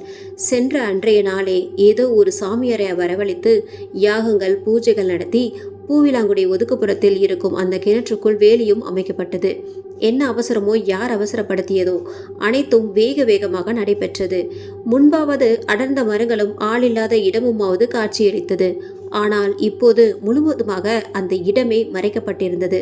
எந்த மாற்றமும் இல்லாமல் அடுத்தடுத்து 2 வாரங்கள் ஓடியது. எல்லாம் சுமூகமாக முடிஞ்சது. இனிமே ஒருத்தனும் நம்ம வழிக்கு வரமாட்டாங்க. நம்மளோட லட்சியத்தை நிறைவேற்ற எந்த தடையும் இருக்காது. ஆனாலும் நம்ம இன்னும் ஏதாச்சும் இந்த ஊரை நடுங்கிற அளவுக்கு ஏதாவது பண்ணணும். அப்போதான் இந்த பயம் அப்படியே கடைசி வரைக்கும் இருக்கும். அதுவும் இல்லாமல் அந்த மகேஷ், கயல்விழி 2 பேரும் இங்கே தான் இருக்காங்க. அவங்க திரும்பவும் ஏதாச்சும் ஆரம்பிக்கிறதுக்குள்ள நம்ம மொத்தமாக அவங்கள முடிக்கணும். அதான் என்ன பண்ணலான்னு யோசிச்சுட்டு இருக்கேன் என எகத்தலமாக பேசும் அந்த உருவத்தை பார்த்து தானும் அதைத்தான் நினைக்கிறேன் என்பதை போல தலையாட்டி சிரித்துவிட்டு, சரி, நம்மளுடைய திட்டத்தை நிறைவேற்ற இன்னும் 6 நாள் தான் இருக்கு. அந்த தேவிகா இருந்து 30வது நாள் வரப்போகுது. அதே நாளில் இந்த ஊரில் இன்னொரு சாவை நம்ம நடத்தணும் என சொன்ன மற்றொரு உருவத்திற்கு, அவ்வளோதானடா, நீ ஆசைப்பட்டுட்டல, அதற்கான ஏற்பாட்டை செஞ்சிடலாம் விடு, எவ்வளோச்சும் கிடைக்காமலா போவா? அதானே என் நண்பன் சுகுமாரன் நடிப்புக்கு முன்னாடி இந்த சினிமா உலகமே ஒன்றும் இல்லை. என்ன நடிப்பு, என்ன நடிப்பு! எங்கேயோ வெறிச்சு பார்க்குறதும், வாய்க்குள்ளேயே முணுமுணுக்கிறதும், சாயங்காலம் நடக்கிறதையே விடிஞ்ச மறந்து போகிறதும். அடடா, நடிகர்களையும் தூக்கி சாப்பிட்ற சுகுமாரா, நீ மட்டும் சினிமாவில் நடிக்க போயிருந்தா ஒருத்தனும் அங்கே இருந்திருக்க மாட்டாங்க. ஏண்டா சொல்ல மாட்டேன்? ஒவ்வொரு நாளும் நான் படுற கஷ்டம் எனக்கு தானே தெரியும். இந்த ஊரையும் முக்கியமாக அந்த கயல்விழியையும் நம்ப வைக்க இத்தனை வருஷமாக இந்த நாடகத்தையே போட வேண்டியதாக போச்சு. ஆதி விஷயத்தில் நான் பெரிய தப்பு பண்ணிட்டேன்டா. அதனால தான் இந்த மாதிரி நடிக்க வேண்டியதாக போச்சு. முக்கியமாக அன்னைக்கு கயல் வருவான்னு நினைக்கவே இல்லை. அவள் வந்தது தான் எனக்கு இப்போ வரைக்கும் பெரிய தலைவலி. அதுவும் இல்லாமல் கடை வீதியில் நான் ஆதியை பார்க்குறதையும் பேசுகிறதையும் சில பேர் பார்த்துருக்காங்க. அதுக்காகவும் கூட இந்த நாடகம் எல்லாத்தையும் இப்போ வரைக்கும் சரியாக பண்ணிக்கிட்டு தான் இருக்கேன். ஆனால் இந்த ஆதி விஷயத்தில் மட்டும் பிசிறு தட்டிருச்சு. என்ன இருந்தாலும் ஆரம்பத்தில் நான் உண்மையாக காதலிச்ச பொண்ணு இல்லையா? அதான் என்னையும் மீறி தப்பு பண்ணிட்டேன் போல. நல்ல வேலையா இப்போ நமக்கு எந்த பிரச்சனையும் இல்லை. இல்லைனா நான் இத்தனை வருஷமாக போட்ட பைத்தியக்கார நாடகமும் யாருக்கும் தெரியாமல் பண்ணுற எந்த வேலைக்கும் பிரயோஜனம் இல்லாமல் போயிருக்கோம். விடுடா, நம்ம பண்ணுற விஷயம் நல்லபடியாக முடிஞ்சிட்டா போதும். இந்த உலகத்திலேயே நாம் தான் அதிர்ஷ்டசாலிங்க. இவ்வளவு கஷ்டமும் அதுக்காகத்தானே என இருவரும் ஆனந்தமாக பேசி கொண்டிருந்தனர். அடுத்த 6 நாளில் இவர்கள் ஆட்டம் முடிய போவது தெரியாமல் வெறும் உடலில் கருப்பு வேட்டி அணிந்து கொண்டு அருகிலிருந்த சிறு சிறு மண்டை ஓடுகளால் ஆன மாலையை கழுத்திலும் கையிலும் அணிந்து கொண்டு, அதே போல் பெரிய உத்ராட்ச மாலை கழுத்தில் அணிந்து கொண்டு, இடுப்பில் பல முடிச்சிடப்பட்ட சிகப்பு அருணா கயிறு இருக்க, இத்தனை நாள் கொல்லப்பட்ட பெண்களின் உடல்களை எரித்து சாம்பலாக்கி சேமித்து வைத்திருந்த சாம்பலை கை நிறைய அள்ளி உடலிலும் கை கால்களிலும் பூசிக்கொண்டு தன் தந்தையின் புகைப்படத்தை வணங்கிவிட்டு கிணற்று பகுதியிலிருந்து மெல்ல தேவிகாவின் உறைவிடத்தை நோக்கி நகர்ந்தான் சுகுமாரன். நடந்து வரும் பொழுது சுகுமாரன் முகத்தில் சொல்ல முடியாத ஆனந்தம். இது அவனுக்கு பழக்கப்பட்ட வேலையாகவே இருந்தாலும் ஏனோ பல தடைகளை தாண்டி நடக்குமோ நடக்காதோ என அச்சம் கொண்டு தவித்திருந்த எண்ணத்திற்கு விடுதலையாக இன்னும் சிறிது நேரத்தில் தேவிகாவின் உடலை கைப்பற்றி எரிக்கப் போகிறான். தேவிகா தான் சுகுமாரனின் கையில் சிக்கிய 18வது பெண். இன்னும் 3 பெண்களை பலி கொடுத்து விட்டால் சுகுமாரனின் எண்ணங்கள் முழுமையாக நிறைவடைந்துவிடும். அந்த ஆனந்த கலப்பிலேயே நடையில் துள்ளலை கூட்டி நடந்து கொண்டிருந்தான். வரும்பொழுது தனது நண்பனுக்கு தகவலை சொல்லிவிட்டு வழக்கம் போல் கிணற்றுக்கு அருகில் தந்தையின் உடலை கொண்டு வர ஆணையிட்டிருந்தான். ஆணையிட்ட அடுத்த 6 நிமிடங்களில் தேவிகா புதைக்கப்பட்ட இடத்திற்கு வந்திருந்தான் சுகுமாரன். ஏற்கனவே தினமும் இரவு 12 மணி போல் தேவிகாவின் உடலுக்கு பூஜை செய்துவிட்டு சமாதியின் மீது தந்தை கொடுத்துவிட்டு சென்றிருந்த மாந்திரீக சாம்பலை நீரில் கரைத்து தெளித்துவிட்டு செல்வது வழக்கம். இன்று தேவிகாவின் உடலை தோண்டி எடுப்பதால் அதே பூஜைகளை செய்துவிட்டு எந்த சாம்பல் கரைசலையும் மேலே தெளிக்காமல் அதற்கு பதிலாக பல மலர்கள் கொண்டு சமாதியை அலங்கரித்தான். சமாதியின் எதிரில் அமர்ந்து ஏதேதோ முணுமுணுத்தபடி கை கால்களை மேலே தூக்கி வணங்கிவிட்டு எழுந்து நின்றான். 3 முறை சமாதியை சுற்றிவிட்டு வலதுபுறமாக இருந்த சம்மட்டியால் சமாதியை தோண்ட ஆரம்பித்தான். ஒரே ஆளாய் சமாதியை தோண்டுவதில் எந்த சிரமமும் இல்லை போல சிறிது நேரத்திலே அழுகிய நிலையில் இன்னும் சில வாரங்களில் எலும்பு கூடாக மாற இருக்கும் தேவிகாவின் உடலை கண்டுவிட்டான். ஆனால் அதன் மீதிருந்து எந்தவித துர்நாற்றமும் அடிக்காமல் போக, பிணமும் எவ்வித எடையும் இல்லாமல் போக குழம்பியபடியே அவ்வுடலை மேலே தூக்கினான்.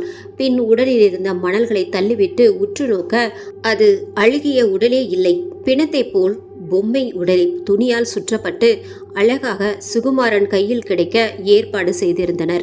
இதை அறியாத சுகுமாரன் முதலில் அதிர்ந்து பின் குழம்பி சுற்றுமுற்றும் பார்த்துவிட்டு வேக வேகமாக இன்னும் ஆழமாக தோண்ட ஆரம்பித்தான்.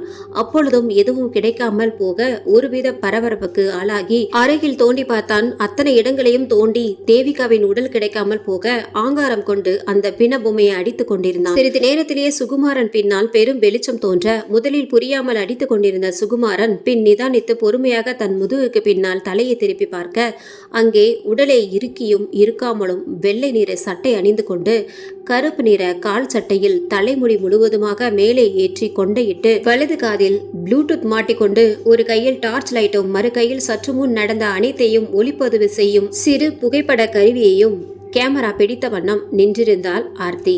முதலில் புரியாது விழித்திருந்த சுகுமாரன் ஆர்த்திக்கு பின்னால் நின்றிருக்கும் மகி, செந்தூரன் மற்றும் கயல்விழியை பார்த்ததும் புரிந்து கொண்டான் தான் வசமாக சிக்கிக் கொண்டிருப்பதை. உடனே அங்கிருந்து எழுந்து ஓட பார்க்க மகியும் செந்தூரனும் ஆளுக்கு ஒரு பக்கமாய் அவனை பிடித்து கொண்டனர். பொழுது சாஞ்சா மனநலம் பாதிக்கப்பட்டு சுயநினைவை இழந்து நிற்க சுகுமாரன் அவர்களை, எதுக்கு அவசரமாக ஓடுறீங்க? உங்களை நாங்க திடீர்னு பிடிக்கல, பல நாளாக காத்திருந்து இன்னைக்கு தான் உங்களை பிடிக்கணும்னு பிடிச்சிருக்கோம். இதை கூட புரிஞ்சுக்காம ஓட பார்க்குறீங்க. எங்களை கண்டு அவ்வளோ பயமா? கவலைப்படாதீங்க, உங்களை நல்லபடியாக இந்த உலகத்துக்கு வெளிச்சம் போட்டு காட்டத்தான் இதோ இந்த கையில் இருக்கு பாருங்க புகைப்பட கருவி. இதை இவ்வளோ நேரமாக கை வலிக்க நீங்கள் பண்ண வீர சாகசங்களை பதிவு செஞ்சுருக்கேன். நாளையிலிருந்து உலகமே உங்களை தான் பார்க்க போகுது. உங்கள் உலக முன்னேற்ற செயலுக்கு பல பாராட்டுகளும் கிடைக்க போகுது என்று ஆர்த்தி சுகுமாரனிடம் பேசிக்கொண்டிருக்கும் இடைப்பட்ட நேரத்தில் கையில் சத்தமே வராமல் அங்கிருந்து புறப்பட்டாள். கிணற்று பகுதியை நோக்கி. யாருக்கும் தெரியாமல் அந்த கிணற்று பகுதிக்கு வந்த கயல்விழியின் கண்ணிற்கு பதப்படுத்தி வைக்கப்பட்டிருந்த சுகுமாரனின் தந்தை சடலத்திற்கு பூஜைகள் நடத்தி கொண்டிருக்கும் அந்த உருவமே பட்டது. சத்தமே இல்லாமல் அந்த உருவத்தை நெருங்கிய கையில் அருகில் இருந்த கட்டையை எடுத்து ஓங்கி அடிக்க ஆரம்பித்தாள். திடீர் தாக்குதலில் கைகளை தலையில் தாங்கிய வண்ணம் எழுந்து நின்று திரும்பி பார்க்க கண்ணில் அப்பட்டமான அதிர்ச்சி. என்ன அதிர்ச்சியா இருக்கா? என்னைய இங்க சத்தியமா எதிர்பார்க்க மாட்டியே. ஆனா என்ன பண்ண, இன்னைக்கு நீ என் கையில சிக்கணும்னு விதி போல என்று கயல்விழி கூற, என்னமோ சரியில்லை என்று யூகித்த அந்த உருவம், ஏய் நீ எப்படி இங்க வந்த? சரி, வந்ததுதான் வந்துட்டேன். எங்களுக்கு அடுத்த பொண்ணை தேடுற வேலை மிச்சம். உன்னையவே அடுத்த பலிக்கு பயன்படுத்திக்கலாம். அதான் எல்லா உண்மையும் தெரிஞ்சிருச்சே. எங்ககிட்ட இருந்து தப்பிக்க முடியாதுன்னு நீயே சாக வந்துட்டியா? கயல்விழி, உன் ஆசைய நான் கண்டிப்பா நிறைவேற்றுறேன் என மர்மச்சிரிப்பை சிரித்தவாறு கயல்விழியின் முடியை இறுக்கமாக பற்றி கழுத்தை நெரித்து பின்னால் தள்ளி கொண்டே மரத்தில் வெறியோடு ஓங்கி அடித்தது. அடித்த வேகத்தில் மொத்தமாக கீழே சரிந்த கயல்விழியின் முடியை திரும்பவும் இறுக பிடித்து மேலே தூக்கி கன்னத்தில் விடாமல் ஓங்கி ஓங்கி அடித்த அந்த உருவம். கயல்விழியும் பதிலுக்கு அந்த உருவத்தை தாக்க அதில் மேலும் வெறியாகி கயல்விழியை கீழே தள்ளிவிட்டு பூஜைக்கு பயன்படுத்திய கத்தியை எடுத்து வந்து அடிவயிற்றில் ஓங்கி குத்த செல்ல அவர்களுக்கு வெகு அருகிலிருந்து கேட்டது ஆர்த்தியின் குரல். கட்டபொம்மன், மரியாதையா கயல்விழியை விட்டுடு, இல்லைனா இங்கிருந்து நீ உயிரோட தப்ப முடியாது. ஏற்கனவே உன் கூட்டாளி சுகுமாரன் எங்க கையில சிக்கிட்டான். அதுவும் இல்லாம நீங்க பண்ண எல்லாத்துக்கும் ஆதாரம் இப்போ என் கையில இருக்கு. இனிமேலும் உன்னால தப்பிக்க முடியாது. மரியாதையா கயல்விழியை விட்டுட்டு ஒதுங்கி நில்லு, இல்லைனா நான் என்ன பண்ணுவேன்னு எனக்கே தெரியாது. ஏற்கனவே உன் மேல கொலை வெறியில இருக்க. ஒரு போலீஸ்காரனா இருந்துட்டு தப்பை தட்டி கேட்காம நீயே அந்த தப்புக்கு துணையா இருக்க. வெக்கமா இல்லை என்று பேசிக்கொண்டே கட்டபொம்மனின் அருகில் சென்ற ஆர்த்தி அவன் கையில் இருந்த கத்தியை பிடுங்கிவிட்டு ஓங்கி கன்னத்தில் அறைந்தாள். ஏற்கனவே கயல்விழியின் வருகையால் பதட்டத்தில் இருந்த கட்டபொம்மன் ஆர்த்தியை யாரென்று தெரியாவிட்டாலும் தன் வசமாக சிக்கிக்கொண்டதை உணர்ந்து அதிர்ச்சியாகி நிற்க ஆர்த்தியின் அடியில் மீண்டான். மாட்டிக்கொண்ட அதிர்ச்சியிலும் ஒரு பெண் அறிந்த அவமானத்திலும் சினம் கொண்ட கட்டபொம்மன் ஆர்த்தியை அடிக்க வர அதை புரிந்து கொண்ட ஆர்த்தி லாபகமாக கட்டபொம்மனின் கைக்கு சிக்காமல் நன்றாக அலைய விட்டு பின் தான் கற்றுக்கொண்ட தற்காப்பு கலையை அவனிடம் காட்ட மொத்தமாக ஆடித்தான் போனான் கட்டபொம்மன். சிறிது நேரத்திலே சுருண்டு விழுந்த கட்டபொம்மனின் கை கால்களை கட்டிவிட்டு மகிக்கு இங்கு வரச் சொல்லி அழைப்பு விடுத்தாள். பின் இருவரும் அங்கே வர கட்டபொம்மனை சுகுமாரன் வைத்திருக்கும் இடத்திற்கு நால்வரும் அழைத்து சென்றனர். கயல், உனக்கு என்ன அவ்வளோ அவசரம்? இது எல்லாத்தையும் பிளான் பண்ண எனக்கு கட்டபொம்மனை பிடிக்க தெரியாதா? சில நேரம் கோபத்தை விட நிதானம் முக்கியம். நான் மட்டும் வர லேட் ஆகியிருந்தா இந்த நேரம் கத்தி குத்து வாங்கி நான் இத்தனை நாள் பட்ட கஷ்டத்திற்கு பலன் இல்லாம பண்ணியிருப்பேன் என கடிந்து கொண்ட ஆர்த்திக்கு, முடியல ஆர்த்திகா, நீங்கள் இன்னைக்கு ஹாஸ்பிட்டலில் எங்கள் 3 பேர்கிட்டையும் உண்மையை சொன்ன நிமிஷத்தில் இருந்து ஒவ்வொரு நாளும் எப்படா இவனுங்களை பிடிப்போன்னு வெறியோடு இருந்தேன். அதுவும் இந்த கட்டபொம்மனை சும்மா விட எனக்கு மனசே வரல. அதான் நானே நேரில் பார்த்து குறைந்தபட்சம் 2 அடியாவது அடிக்கணும்னு நினச்சிட்டு இருந்தேன். சாரிக்கா, நான் வேணும்னே பண்ணல என தலை குனிந்து பதிலளித்தாள் கயல்விழி. அன்று மருத்துவமனையில் கயல்விழி மருத்துவமனைக்கு வருமாறு கைபேசியில் அழைத்தது ஆர்த்திக்கு தான். கயல் கைபேசியை அணைத்த அடுத்த 2 நிமிடத்தில் மூவர் இருக்கும் அறைக்குள் நுழைந்தாள் ஆர்த்தி. என்னோட பேர் ஆர்த்தி, நான் ஒரு பத்திரிகை நிருபர். நீங்கள் கேள்விப்பட்டிருப்பீங்களே, ஒரு 1.5 வருஷத்துக்கு முன்னாடி நான் கயல்விழி படிக்கிற கல்லூரி ஆண்டு விழாவுக்கு போயிருந்தேன். என்னோட மொபைல் நம்பரை அங்கிருந்து அத்தனை பேருக்கு கொடுத்துட்டு வந்தேன். அப்போதான் ஒரு நாள் கயல்விழி எனக்கு ஃபோன் பண்ணான். அவனோட பிரச்சனை என்னன்னு சொன்னான். எக்ஸாம் முடிஞ்சதும் அதையே சாக்க வச்சு அவள் ஃப்ரெண்டாக இந்த ஊருக்குள்ளே வரலான்னு பிளான் பண்ணோம். ஆனால் அதுக்கு கயல் அப்பா சம்மதிக்கலை. அவளை இந்த ஊர் பக்கமே வரவிடலை என தொடர்ந்து பேசிய களைப்பில் ஆர்த்தி நிறுத்த, ஆர்த்தி எவ்வளவு பெரிய திறமைசாலின்னு நியூஸில் அடிக்கடி பார்த்துருக்கேன். இவங்க கிட்ட சொன்னால் ஆதியோட சாவுக்கு நியாயம் கிடைக்கும்னு நினச்சி தான் கால் பண்ணேன். ஆனால் என்னமோ சொல்ல தைரியம் வரல. ஆர்த்தியே என்னை கண்டுபிடிச்சி வரவும் ரொம்ப நம்பிக்கையாக வந்துடுச்சு. அதான் இறந்த ஆதியை பற்றி எல்லாத்தையும் சொன்னேன். அதுக்கப்புறம் ஆர்த்தி சொன்ன மாதிரி இந்த ஊருக்குள்ளே வர பல தடவை முயற்சி பண்ணேன். ஆனால் வரதான் அப்பா அனுமதிக்கல. தேவிகா கொலை பற்றி எனக்கு நீங்கள் சொல்கிறதுக்கு முன்னாடியே ஆர்த்தி சொல்லிட்டாங்க. அந்த நேரம் பார்த்து தான் லாக்டவுன் வரவும் இதான் சாக்குன்னு நானும் இந்த ஊருக்கு வந்துட்டேன். அதே நேரம் தன்னை யாருக்கும் அடையாளம் தெரியாமல் வரணும்னு ஆர்த்தி சொன்னதால் முத்துவேல் சித்தப்பா கிட்ட இதை பற்றி பேசினோம். சித்தப்பா ஒரு விஷயம் சொன்னார். ஆதி இருந்த மறுநாள் அங்கே ஒரு பையன் மயக்கத்தில் இருந்ததாகவும் நான் தான் எழுப்பி வீட்டுக்கு அனுப்பியதாகவும் சொன்னாங்க. அப்போது அது சுகுமாரன் அண்ணாவா இருக்கும்னு எங்களுக்கு தோணுச்சு. நாங்கள் போட்ட திட்டப்படி இந்த ஊருக்கு வந்தோம். நீங்கள் அன்னைக்கு என்னை விசாரிச்சது முதல் கொண்டு என்னென்ன நடந்ததோ அது அத்தனையும் தினமும் கால் பண்ணி சொல்லிடுவேன் ஆர்த்திக்கு. நீங்களும் இதை தீவிரமாக விசாரிச்சுட்டு இருந்தீங்க. அதுவும் ஒரு வகையில் எனக்கு உதவியாக தான் இருந்துச்சு. எதிரிங்க கண்ணு முழுக்க உங்கள் மேலே தான் இருக்கும். அதனால தான் உங்ககிட்ட எந்த தகவலும் சொல்ல வேண்டான்னு கயல்கிட்ட சொன்னேன். முதல்ல எனக்கு சந்தேகம் வந்தது சுகுமார் மேலே தான். ஆனால் எனக்கு அவங்க கொஞ்சம் மனநிலை சரியில்லாமல் இருக்கிறதா தகவல் வரவும் எனக்கு தெரிஞ்ச டாக்டர் மூலமாக அது என்னன்னு விசாரித்தேன். பொதுவாக மனநலம் பாதிக்கப்பட்டவங்க முழு நேரமாக இருப்பாங்களோ இல்லையோ அப்போ தன்னோட நினைவை இழப்பாங்க. இந்த மாதிரி குறிப்பிட்ட நேரத்திற்கு மட்டும் இழக்க வாய்ப்பு ரொம்ப கம்மின்னு சொன்னாங்க. அப்போதான் சுகுமாரன் மேலே இருந்த சந்தேகம் இன்னும் அதிகமாச்சு. இதை பற்றி கயல்கிட்ட நான் முன்னாடியே சொல்லிட்டேன். கட்டபொம்மன் இல்லாத நேரத்தில் அவரோட வீட்டுக்கு போயிட்டு ஏதாச்சும் தகவல் கிடைக்குமான்னு தேடி பார்த்தேன். அங்கே தான் எனக்கு ஒரு வளையல் கிடைச்சிது. அதில் இருந்து இரத்தக்கரை. கட்டபொம்மனோடதுன்னு தெரிஞ்சுக்கிட்டேன். அன்னைக்கும் உன்னை அடிச்சது கட்டபொம்மன், மகி அடிச்சது சுகுமாரன். தினமும் ராத்திரி நேரத்துல 2 பேரும் அங்க கூடி பேசிப்பாங்க. இன்னும் நிறைய சொல்லிக்கிட்டே போகலாம். ஆனா அதெல்லாம் இப்போ தெரிஞ்சுக்கிறத விட நமக்கு வேற வேலை இருக்கு. ஆதியை கொன்றது யாரு? பரசுராம் வீட்டுல அன்னைக்கு மறைந்த உருவம் யாரு? ஆதிக்காக காத்திருந்த கயல்விழிய பேசி வீட்டுக்கு அனுப்பி வைத்தது யாரு? தேவிகா அவங்க அம்மா 2 பேரையும் எப்படி இறந்தாங்க? இந்த கொலையெல்லாம் சுகுமாரன் பண்ண காரணம் என்ன? கட்டபொம்மன் சுகுமாரனுக்கு எப்படி பழக்கம்? இது எல்லாத்தையுமே கூடி சீக்கிரம் கண்டுபிடிக்கிறேன். பூவிலாங்குடியில் உள்ள ஆண், பெண், சிறியவர், பெரியவர், குழந்தைகள் முதற்கொண்டு அனைவரும் அங்கே கூடியிருந்தனர். நின்றிருந்த அனைவரும் தங்களுக்குள் பல கட்டுக்கதைகளை அவிழ்த்துவிட இவை அனைத்தும் காதில் விழுந்தாலும் விழாதது போல் அமர்ந்திருந்தார் பரசுராமன். கட்டபொம்மனும் சுகுமாரனும் முகங்களில் ஆங்காங்கே சிறு சிறு காயங்களுடன் கை கால்கள் கட்டப்பட்ட நிலையில் மரத்தில் கட்டி வைக்கப்பட்டிருந்தனர். பொழுது புலர ஆரம்பித்ததும் இரவு நடந்த சம்பவத்தையே அப்படியே ஊர் மக்களுக்கு தெரிவித்து ஊரையே ஒன்று கூட்டி இருந்தனர் மகியும் செந்தூரனும்.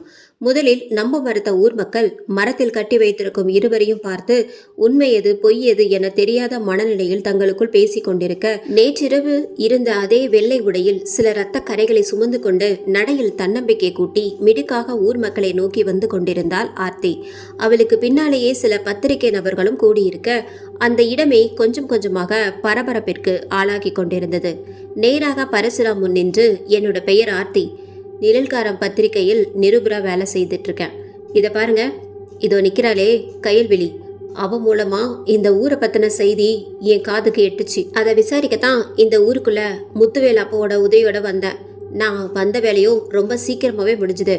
இவனுங்க 2 பேர் தான் இந்த ஊர்ல இத்தனை வருஷமா நடந்த கொலைகளுக்கு காரணம். இதை இந்த ஊருக்கே தெரியப்படுத்த தான் இப்படி மரத்துல கட்டி வச்சிருக்கேன். போலீஸ்க்கு தகவல் சொல்லியாச்சு. ஆனா அதுக்கு முன்னாடி இந்த ஊர்ல இருக்கிற அத்தனை பேருக்கும் உண்மை என்னன்னு தெரியணும்.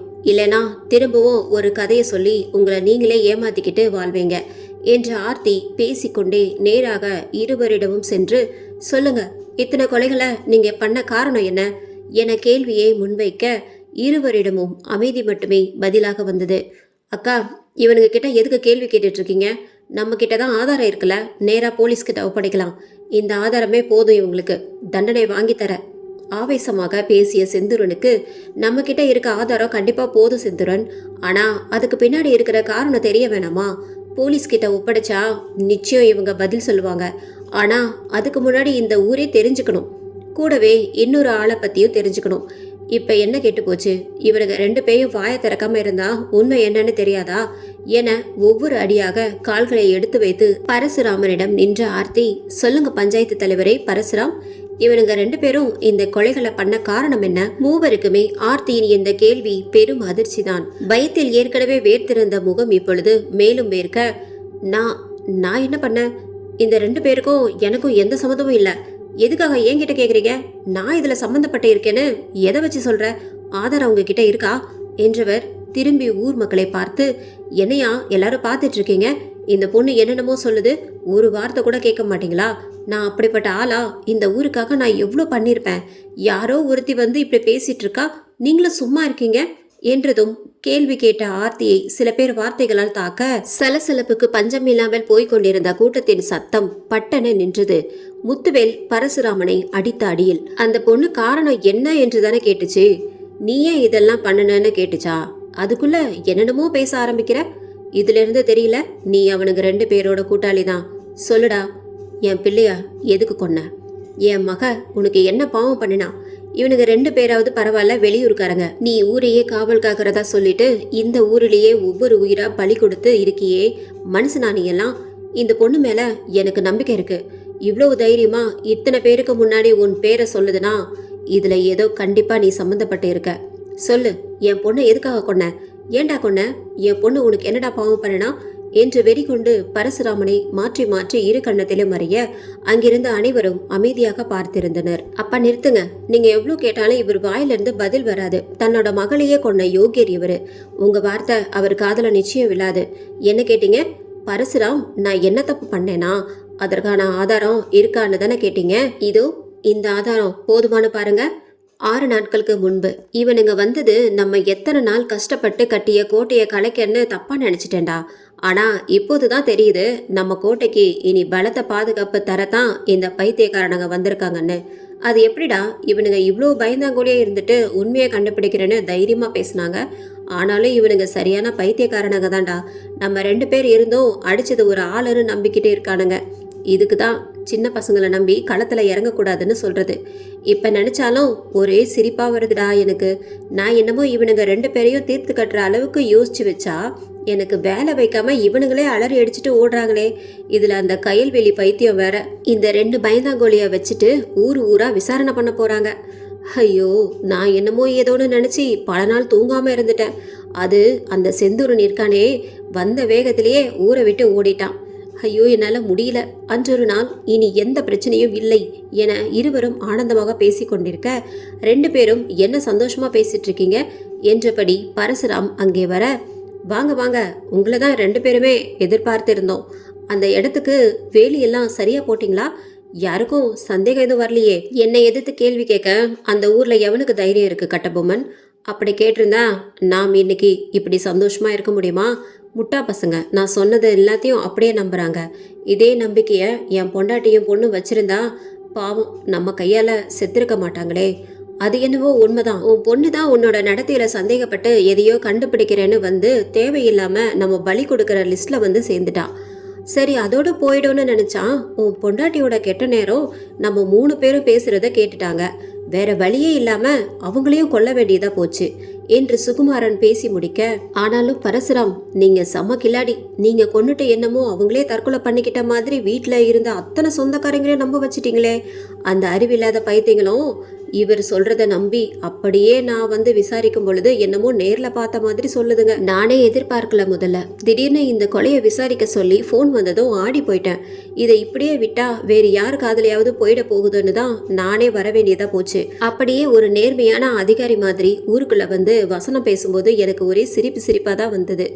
என்ன பண்ண, நடிக்க வேண்டிய இடத்துல நாம இருக்கோம், நம்ப வேண்டிய இடத்துல ஊர் இருக்கு. முட்டாளுங்க. நல்ல வேலையா நான் போலீஸா இருந்ததால போஸ்ட்மார்டம் ரிப்போர்ட் மாத்தி வாங்க முடிஞ்சுது. இல்லைன்னா அந்த போஸ்ட்மார்டம் ரிப்போர்ட்டே போதும் நம்ம மாட்டிக்க.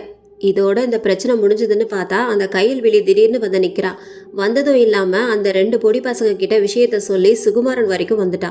இதில் பெரிய காமெடி என்ன தெரியுமா? கயல்வெளி பேசின ஆடியோவை அப்படியே எடுத்து வந்து என்கிட்ட தரான். சரி, நடந்துடுச்சு. நமக்கு தொல்லையாக வந்தவங்க பாதியிலே போயிட்டாங்க. இனிமேல் நடக்க வேண்டியதை பாருங்க. எப்பவுமே நம்ம கொல்ல போகிற பொண்ணுங்களை கரெக்டாக 30வது நாள் தான் எரிப்போம். என் பொண்ணும் இறந்து கிட்டத்தட்ட 30 நாள் ஆக போகுது. சீக்கிரமாக அதற்கான வேலையை பாருங்க. இன்னும் 3 பொண்ணுங்க தான். அவங்களையும் முடிச்சுட்டு சொன்ன மாதிரி அந்த புதையலை எடுக்கணும் என்றதோடு அந்த ஒளிப்பதிவு நிறுத்தப்பட்டது. இதை கேட்டு இருந்த ஊர் மக்களில் சிலர் பரசுராமை அடிக்க வர அவர்களை தடுத்து நிறுத்திய ஆர்த்தி ஆக்ரோஷமாக ஊர் மக்களிடம் திரும்பி, இப்ப எதுக்கு இவரை அடிக்க வரீங்க? இவரை அடிக்க உங்களுக்கு என்ன தகுதி இருக்கு? இவங்க பண்ண தப்புக்கு இத்தனை நாளா துணை போனதே நீங்க தான். இவங்க பண்ற தப்பை வளர்த்து விட்டு இப்ப அடிக்க வர்றது நியாயமா? கொஞ்சம் யோசிச்சு பாருங்க. இந்த உலகத்துல பெண்கள் மேலேயும் குழந்தைகள் மேலேயும் தொடர்ந்து நடக்கிற குற்றங்கள் அத்தனையும் இந்த மாதிரி பேய் பிசாசுன்னு சொல்ற இடமும் ஊருக்கு ஒதுக்குப்புறமும் ஆள் இல்லாத இடமும் தான். நம்மெல்லாம் எதை நினைச்சு பயந்து ஒதுங்கி நிக்கிறோமோ அதுதான் தப்பு பண்றவங்களுக்கு கோட்டையா இருக்கு. அங்கங்க விவசாயம் பண்ற நிலத்தையே அழிச்சு வீடு கட்டுறாங்க. நீங்க என்னடானா இப்படி ஒரு கிராமத்துல இருந்துட்டு செல்வ செழிப்பா இருக்க நிலத்தை பேய் பேரை சொல்லி ஒதுக்கி வைக்கிறீங்க. இனிமேலாவது என்ன நடந்தாலும் பயத்தை ஒதுக்கி வச்சுட்டு புரிஞ்சிக்க முயற்சி பண்ணுங்க. தொழில்நுட்பம் எவ்வளோ வளர்ந்தோம் இன்னமும் பின்தங்கிய கிராமங்கள் இருக்கத்தான் செய்யுது என்றவள் பரசுராமிடம் திரும்பி, என்ன பரசுராம், நீங்களே அவங்க பக்கத்துல போய் நிக்கிறீங்களா? இல்லை நானே அடிச்சு 3வது ஆளா மரத்துல கட்டி வைக்கவா என்றவளுக்கு பதில் ஏதும் கூறாமல் அமைதியாக நடந்து இருவர் பக்கத்திலும் போய் நின்றார் பரசுராம். சொல்லுங்க, 3 பேருக்கும் எப்படி அறிமுகமாச்சு? உங்க பின்னாடி இருக்கிற முழு ரகசியத்தையும் சொல்லுங்க. சுகுமாரனோட அப்பாவும் நானும் நண்பர்கள். அவன் பேரு காளி. குறி சொல்றது, மாந்திரிகம், இந்த மாதிரி நிறைய வேலைகள் அவன் பண்ணுவான். அவன் சொன்ன மாதிரி எனக்கு ஒரு சில விஷயங்களும் நடந்திருக்கு. என்னுடைய மனைவியை கல்யாணம் பண்ணிக்க சொல்லி சொன்னதும் அவன்தான். அவனுடைய பேச்சை நம்பி நானும் என்னோட மனைவியை பல போராட்டங்களுக்கு நடுவில் கல்யாணம் பண்ணதுல இருந்து எல்லாமே அவன் சொன்ன மாதிரியே தான் நல்லபடியாக நடந்துச்சு. அடுத்து எங்களுக்கு ஒரு பெண் குழந்தை பிறக்கும்னு சொன்னான். அதே மாதிரி தேவிகா பிறந்தா. காளி கூடவே சுகுமாரனும் அடிக்கடி இருக்கிறதால இதுல அவனுக்கும் அதிக ஈடுபாடு வர ஆரம்பிச்சது. கட்டபொம்மனும் அந்த பூஜையை பண்ணா. கொஞ்ச நாள்ல அதே மாதிரி அவனுக்கு போலீஸ் வேலை கிடைச்சது. இதனால எனக்கும் கட்டபொம்மனுக்கும் காளி மேல நிறைய நம்பிக்கை வந்துச்சு. திடீர்னு ஒரு நாள் என்னை கூப்பிட்டு ஊர் வடக்கு பகுதியில ஒரு புதையல் இருக்குன்னு எனக்கு தியானம் பண்ணும்போது தெரிஞ்சதா சொன்னான். அவன் சொன்னது நிறைய நடந்ததால நானும் உடனே அதை நம்பினேன். நாங்க 4 பேரும் பிளான் பண்ணி அந்த ஒதுக்குப்புறமான இடத்துக்கு போனோம். அது ஏற்கனவே பல வருஷமா பேய் பிசாசு இருக்கிற இடம்னு சொல்லி கேள்விப்பட்டிருக்கேன். பயம் இருந்தாலும் காளி மேல் இருந்த நம்பிக்கையில அவன் சொன்ன இடத்துல தோண்ட ஆரம்பிச்சோம். அது கொஞ்ச தூரம் நீண்டு போய் அந்த கிணத்துல முடிஞ்சுது. ஆரம்பத்துல காளிக்கும் ஒன்றும் புரியல. அங்கேயே உட்கார்ந்து ஏதேதோ பண்ண ஆரம்பிச்சான். கொஞ்ச நேரத்துல எழுந்த காளி, இங்கே புதையல் இருக்கிறது நிஜம், ஆனால் இந்த கிணறு இருக்க நீர் தான் புதையலை எடுக்க விடாம தடுக்குதுன்னு சொன்னான். அதுக்கு என்ன தீர்வுன்னு கேட்டதுக்கு, நான் இந்த நீர்ல ஜலசமாதி அடைய போறேன், ஆனா நான் சொல்ற மாதிரி நீங்க 3 பேரும் பண்ணினீங்கன்னா திரும்ப உயிரோட வருவேன். அப்படி திரும்பி வரும் பொழுது எனக்கு அதிக சக்தியோட இந்த புதையலை எடுக்க வழியும் கிடைக்கும்னு சொன்னான். நான் இறந்ததுக்கு அப்புறம் நான் சொல்ற மாதிரி என்னோட உடலை பதப்படுத்தி இங்கேயே வைங்க. அதற்கான எல்லா ஏற்பாட்டையும் நானே பண்ணித்தரேன். அது மட்டும் இல்லாம ஒவ்வொரு தடவையும் என்னை பூஜிக்கும் போது நான் தர மருந்த உடம்பு முழுக்க பூசிக்கோங்க. அது உங்களை பூச்சிக்கொல்லி ஆபத்திலிருந்து காப்பாற்றும். அதே நேரம் உங்ககிட்ட வேற எந்த தோஷத்தையும் துர்சக்தியும் நெருங்காது. மொத்தம் 21 பொண்ணுங்களை நான் ஜலசமாதி அடைக்கிற இந்த கிணத்துலையே ஜலசமாதி அடைய வைக்கணும். அவங்க உடலை அடக்க பண்ணி கரெக்டாக 30வது நாள் எரிச்சு அந்த சாம்பலை 3ஆ பிரித்து ஒன்றை கிணத்துல பூஜை பண்ணி போடுங்க. அடுத்த பாகத்தை என்னோட பதப்படுத்தப்பட்ட உடல்ல போடுங்க. 3ஆவதா மிச்சம் இருக்கிற சுகுமாரன் நீ வீட்டில் பத்திரமா வச்சுக்கோ. ஒவ்வொரு தடவையும் அடுத்த பெண்ணை எரிக்கும் பொழுது இதை உடம்பு முழுக்க நீ பூசிக்கன்னு சொல்லிட்டு அதற்கான அத்தனை ஏற்பாட்டையும் காளியே பண்ணான். காளி இப்படி பண்றது எங்களுக்கு அதிர்ச்சியா இருந்தாலும் புதையல் மேல இருக்கிற ஆசையிலால சரின்னு சொன்னோம். அடுத்த ஒரு 2-3 நாளிலேயே காளி ஜலசமாதி அடைய அவன் சொன்ன மாதிரியே உடலை பதப்படுத்தி வச்சோம். அதுக்கப்புறம் சுகுமாரன் கட்டபொம்மன் 2 பேருமே சேர்ந்து பெண்களை பலி கொடுக்க வேண்டிய வேலையை பார்த்தாங்க. நான் அவங்க இந்த ஊருக்கு வரும்போது யாருக்கும் தெரியாம பார்த்துக்கிட்டேன். கட்டபொம்மன் போலீஸா இருக்கிறதால அப்பா அம்மா இல்லாத பெண்களை சுகுமாரனுக்கு காட்டி விடுவான். சுகுமாரனும் கொஞ்ச நாள்லயே அவங்க கிட்ட பேசி காதலிக்கிறதா போய் சொல்லி இந்த இடத்துக்கு கூட்டிட்டு வந்து பலி கொடுப்பான். இந்த ஊர்லயும் சில பொண்ணுங்களை காதலிக்கிற பேர்ல பலி கொடுத்து இருக்கோம். அதுல ஒருத்தி தான் ஆதிலட்சுமி. ஆதியை பலி கொடுக்க முடிவு பண்ணது சுகுமாரன் தான். ஆனால் கூட கயல் வருவான்னு எதிர்பார்க்கல. எப்படி அவளை அனுப்புறதுன்னு தெரியாம தான் நானே திடீர்னு அவளை பார்க்குற மாதிரி பார்த்து வீட்டுக்கு அனுப்பி வச்சேன். என்னோட பொண்ணுக்கு எப்படி என் மேல சந்தேகம் வந்துச்சுன்னு தெரியல. என்கிட்ட ஒரு நாள் இதை பத்தி கேள்வி கேட்க ஆரம்பிச்சா.